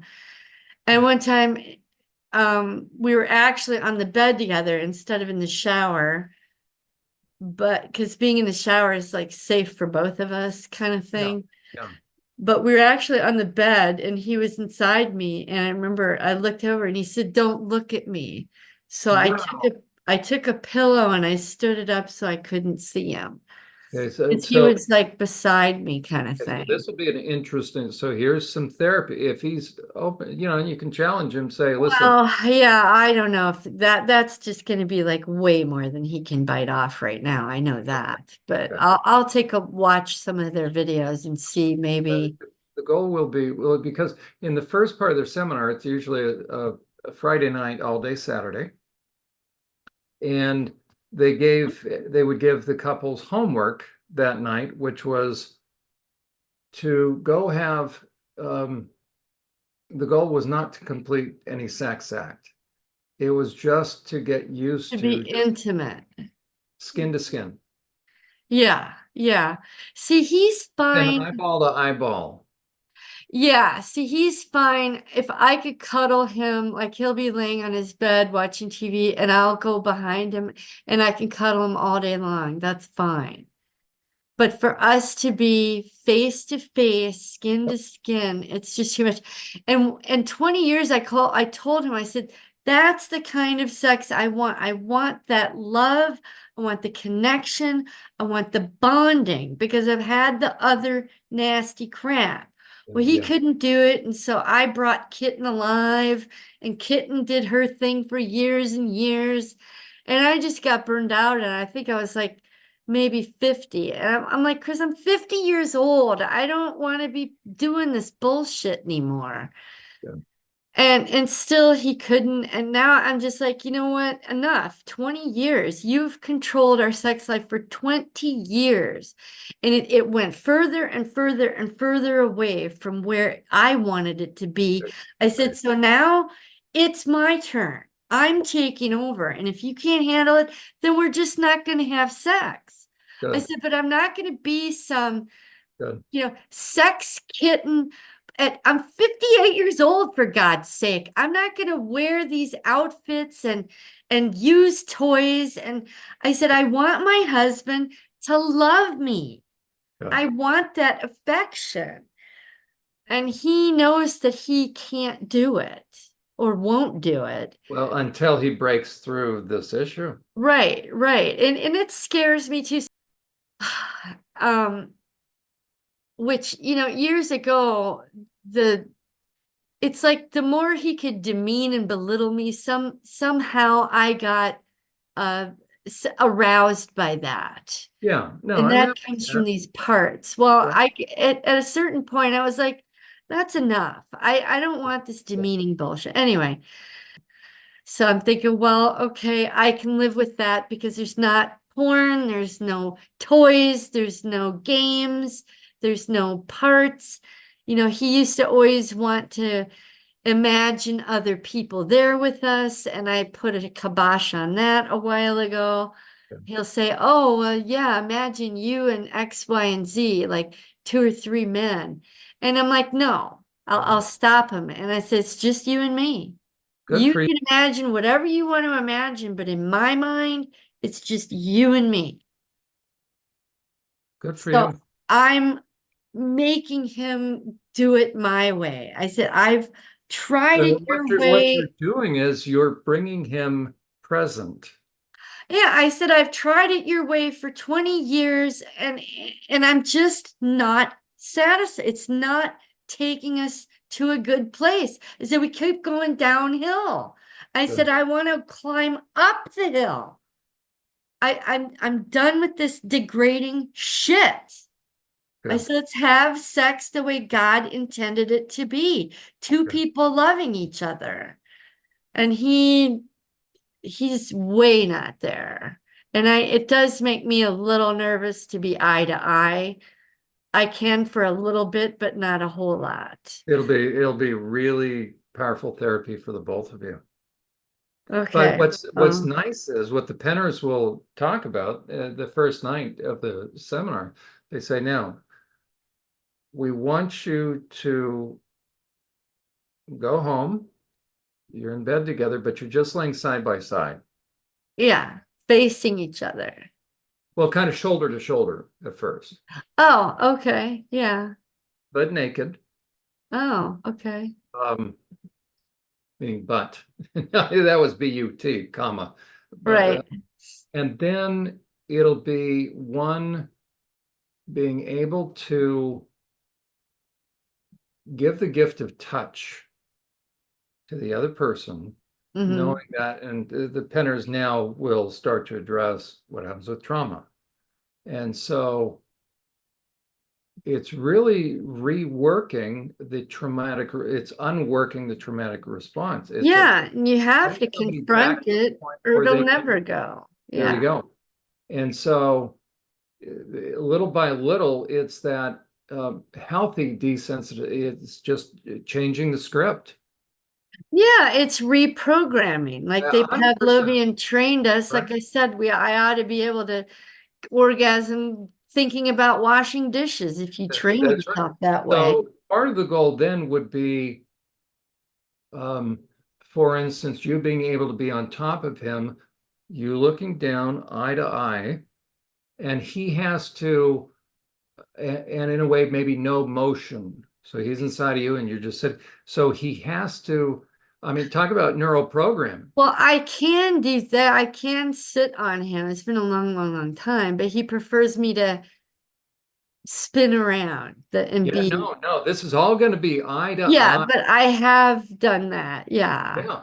I But for think. him to, that'll be part of the goal. Little by little, then he'll be able to be there, enjoy, because it's all trauma based for him. This eye to eye. Yeah, I mean, I'm just hoping that at some point soon in the near future that he might decide to sit in on a session with me Maybe or maybe talk to you alone there you or go. whatever, because I can't imagine a man of his pride being vulnerable. I mean, I don't No, know if I should be telling you all these things about Chris, but it's helpful. it's you know, I know that there's a good man in there. I mean, there is. I mean, he's a good man, but he's just so busy stuffing all the shit with the beer, Yeah, of course. and there's got to come a point where he's, I'm like, he gets exhausted from it, or he kills himself or something. I mean, he's had pancreatitis to the point where he was hospitalized 4 times. He's had a heart attack and had a stent put in. Wow. Okay. You know, Yeah. I interesting. mean, all probably in the past 10 years. Okay, so it might be interesting.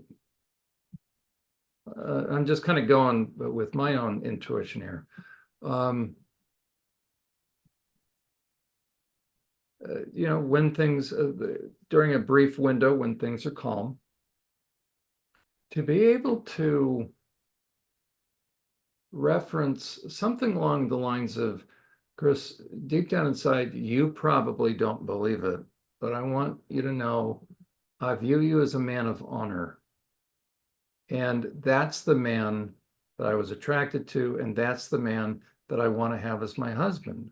I want you to bring that man back out so that I can share with you, so that I can feel protected.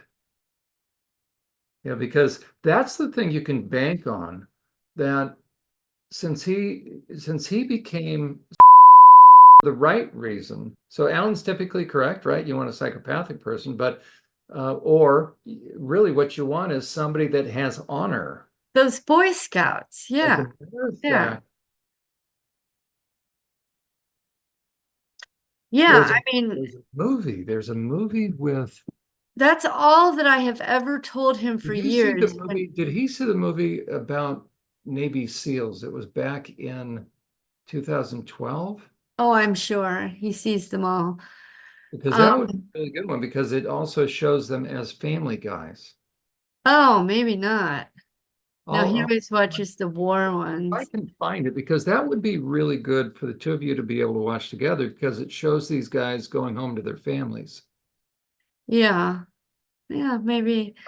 But anyways, the idea of being able to speak into him, right, drawing out, just because the further you go and about honor, Mm-hmm. right, Mm-hmm. you have the psychopaths in there, but that's a different. I mean, the true soldier is a man of honor. And to be able to address that within him, saying that's the guy I want to be married to. That's the guy that I was attracted to. You're Yeah. in there. I don't Which want to be. blows my mind that I could see him at all through all that crap that he I'm did. telling you. I'm telling you. But And Claire was just like, no, there you go. and God, they were like, hang in there, stick, just, So to this be is your God-given mate, okay, so you know? an important piece of truth for it to kind of simmer and percolate and rattle around inside of him, maybe something like this, right? That can get through to him a little bit more, which is maybe you're not aware of it, but when you become like that, you actually make me afraid of you, which is the opposite of what the heart of a true warrior does. You need to protect. That's why I also tender warrior. I'm Yeah. telling you, Diane, that Oh, I forgot yeah, that book that is going to be your best friend for him. Just that put it on.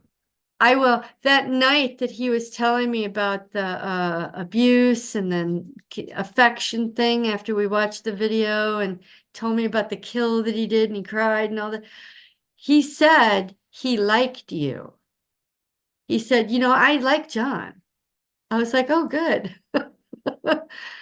and he goes, I forget but he literally, I like Jon. He said that. And I said, oh, great. Was that after watching the imprecatory prayer? I think so. And after that too, he pulled out his Bible and Good. read a couple of more to me because I told him, I said, I told Jon that you said that you and Kevin's favorite, book was of Psalms. And Jon told me it's because it's, like almost half of it is the imprecatory prayer stuff. And so he's like, oh yeah. And he pulls it out and he, Okay. See that. reads some more. So So he's right now, receptive. there's He's there's still that disconnect. reaching. Yeah. That's it. I really think, it'll be like inviting a Green Beret pastor into your home to speak to him. So get Oh, the the audiobook, tender Tender warrior. Warrior. Get the Yeah. audio version where he himself, Stu, the author, reads it. Yeah. Yeah. Well, that's what I told him. I said, it's a Green Beret. He's reading it himself. And I said, I'm not really sure what it's about. Probably his life. I would do, you know what, download it on your own, and before he comes in, just have it playing. Yeah. And I'll say, oh, by the way, this is the guy I was Don't telling even you. say it, just let him listen. Like you just Okay. listen to it. I'll have it on loud too. Well, it's on my phone. Whatever. So, Yeah, just as though you're listening. Yeah, as a matter of fact, don't even say anything. okay. But time it Well, because maybe I'll do it that starts out today. right. It starts out chapter one. So it's a former Green Beret, now pastor, but it's a former Green Beret, so he's writing it. It's very much man to man. He's talking to men. And Mm-hmm. so the very first chapter is called, I think, Wake Up Call. Oh, And so okay. men, in everybody's life, every guy's life, we have a wake up call. And my wake up call came when I was in the bushes, with my pack on. So it's very much it'll speak his language. Yeah. Well, there was some time ago I told Chris I had learned that in the Bible that the man's job is to be the spiritual head of the household. And this was just probably around the fall or maybe winter time. And I said, Chris, I just learned that that's your job and that, I'm supposed to defer to you for spiritual matters. I said, but I can't because you're not the spiritual head of this house. I said, and you need to be. You're supposed to be. I said, God wants you to be. I said, but you're not. And so I challenged him with that. I was like, you've got to stop drinking. I said, I said, and I'll ask him this a million times. I said, don't you want to stop drinking? And he'll always say, yes, I do. I said, then why don't you try harder? Every time you feel yourself caving to go get the beer, don't allow it. Tie yourself to the couch.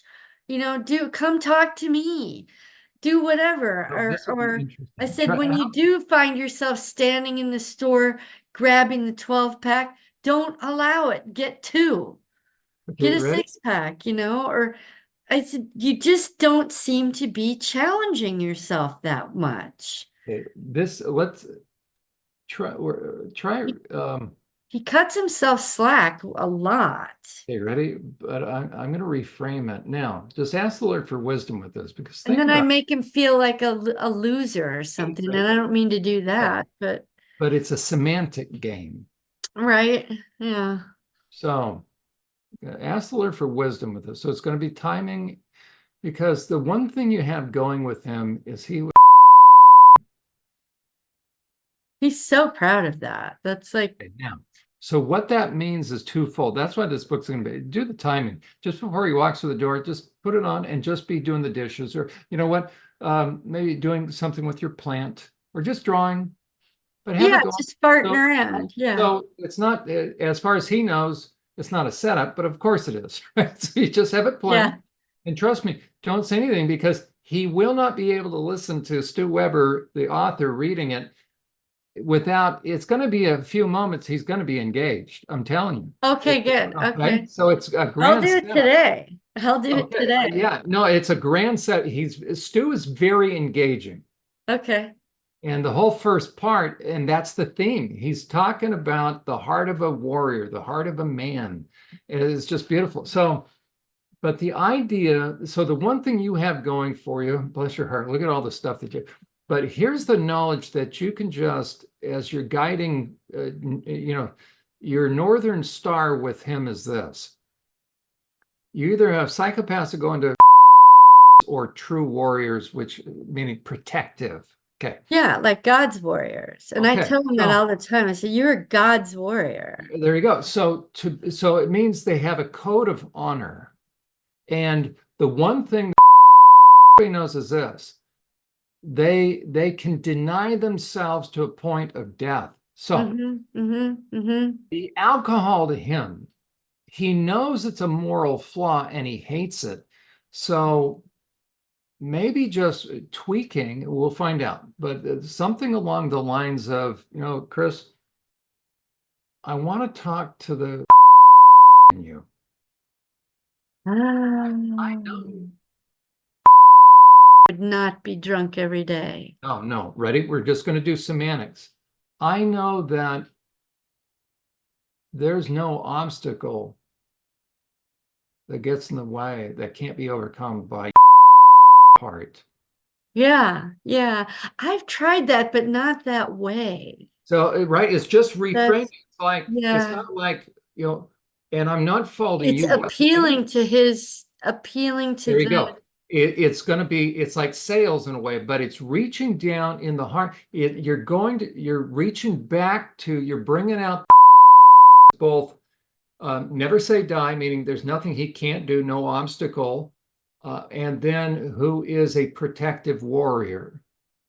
And so two things, okay. and I'll tell you what, at some point in time, now this may be, That's promising, I think, because I tend to shame him, and I shouldn't. which, right, it's like, okay, you know what, let's just, so don't shame yourself for shaming him. It's like, okay, you know Yeah, what, yeah, yeah. let's just tweak it. Let's just tweak Yeah, it. yeah. No, I've Now, tried 1,000 different things, but yeah. and something that at some point in time is going to be important to share with them. And maybe it will be if he would ever be willing to look at your chart, but either way, here's going to be the thing to really, it'll crush him, but in a healthy way.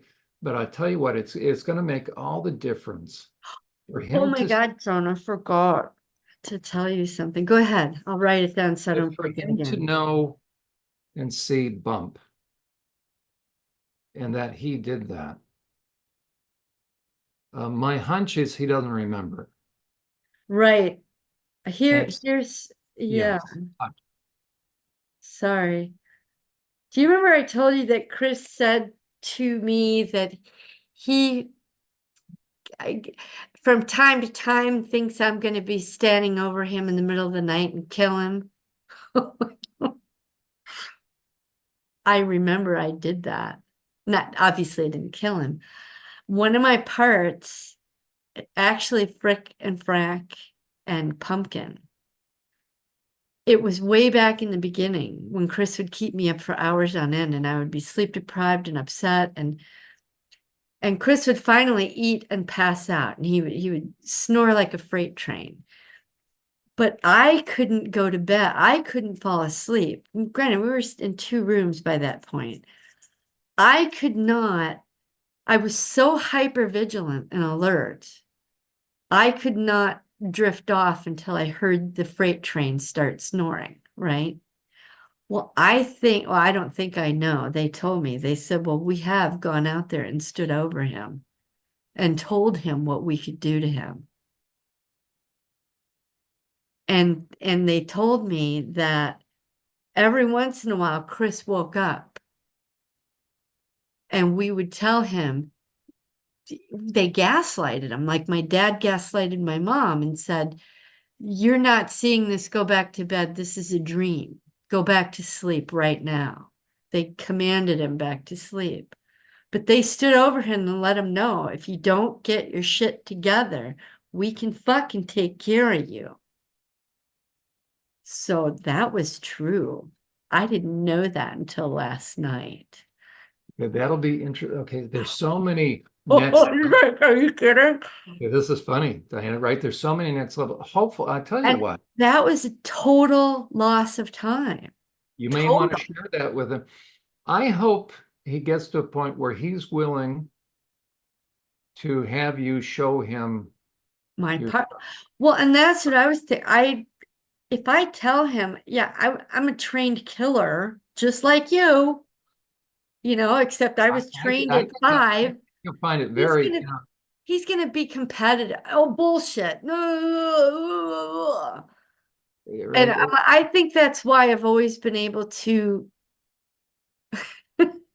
sometimes when we get into arguments and we will get face to face and he'll say, well, you think your balls are bigger than mine? And I'll say, yeah, motherfucker, they are. And that is the men inside of me saying, you know, and I didn't realize it I'll until tell you who I'm laughing at most. yesterday. I'm laughing at him the most. It's like here's It's like talking he quietly. knows, but he doesn't. It's crazy. And like Oh I God. knew, but I didn't know. Yeah, yeah. Um, And go I'm through the like, well, of beginning of Da course he Vinci. would. Anyway, Oh it's gosh. just Okay. crazy. But I thought, and I think that happened like maybe 3 or 4 times that they went out, stood over him with some sort of weapon Yeah. just to intimidate him and then gaslight, let him wake up because his felt the presence and showed him there is a threat here, but you can make it go away, kind of thing.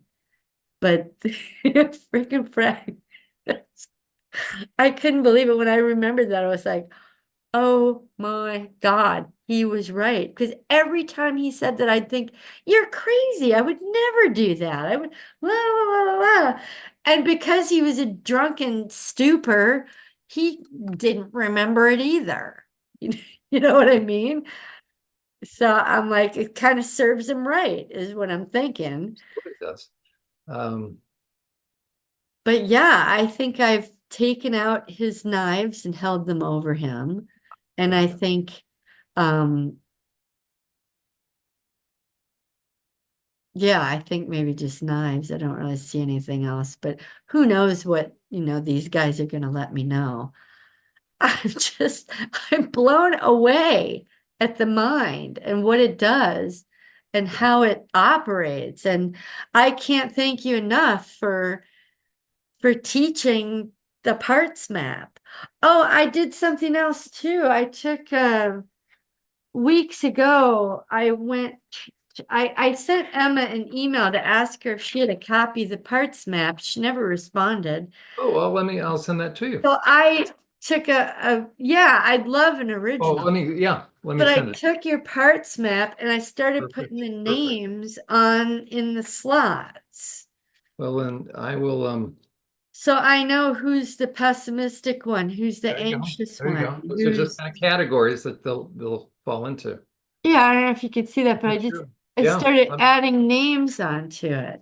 Okay, let me send you, And I'll that send was you the Word. before I had the other 10 parts. Okay. I'll send it in the Word document so that you can kind of move them around, and then the one where it says the like COO gatekeeper, it's actually, it's all text boxes. If you click, Yeah, you'll be able to actually move it up and see all of what I've written.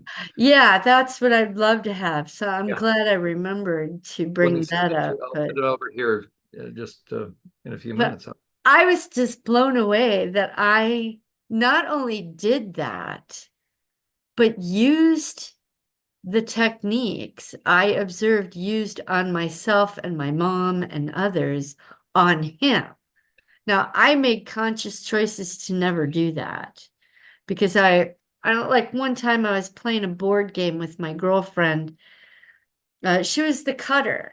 I was in my 20s and I had read a psychology book about personal space and how people get nervous if you invade their space. Well, I slowly, as we were playing this board game, slowly pushed the board closer and closer to her and continued to move my body. It was like an experiment. I wanted to see what was going to happen.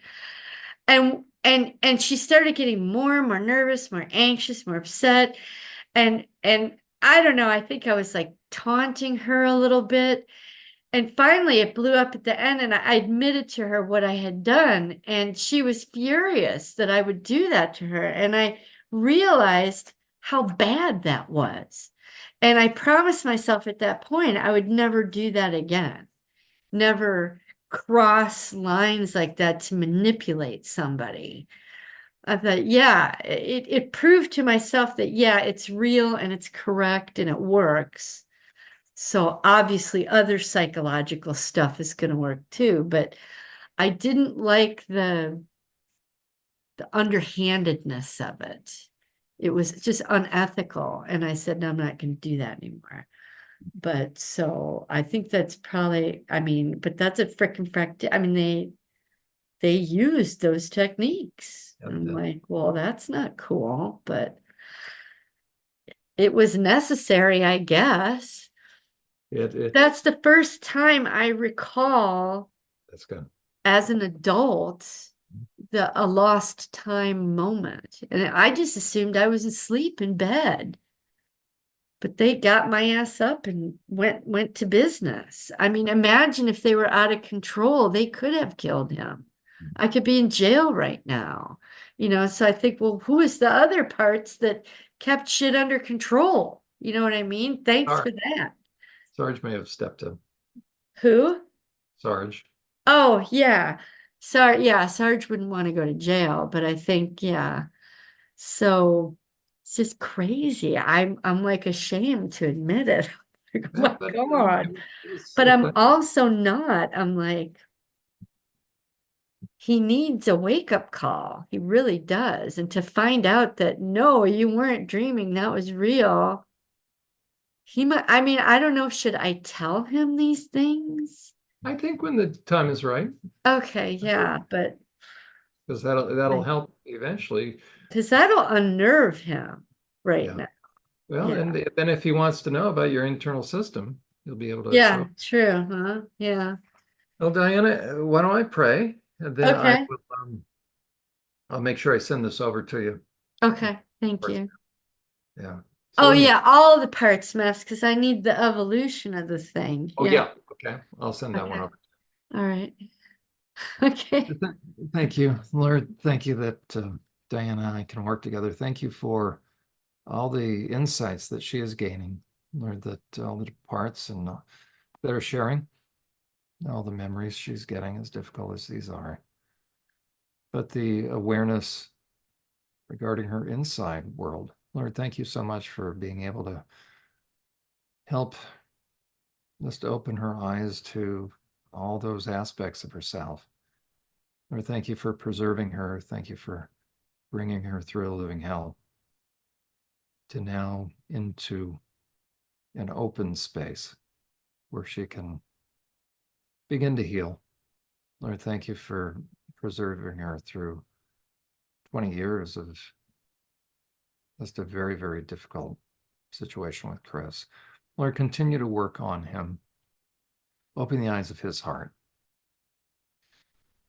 Lord, even as we're praying, just break through to him in a real way so that he knows you're real.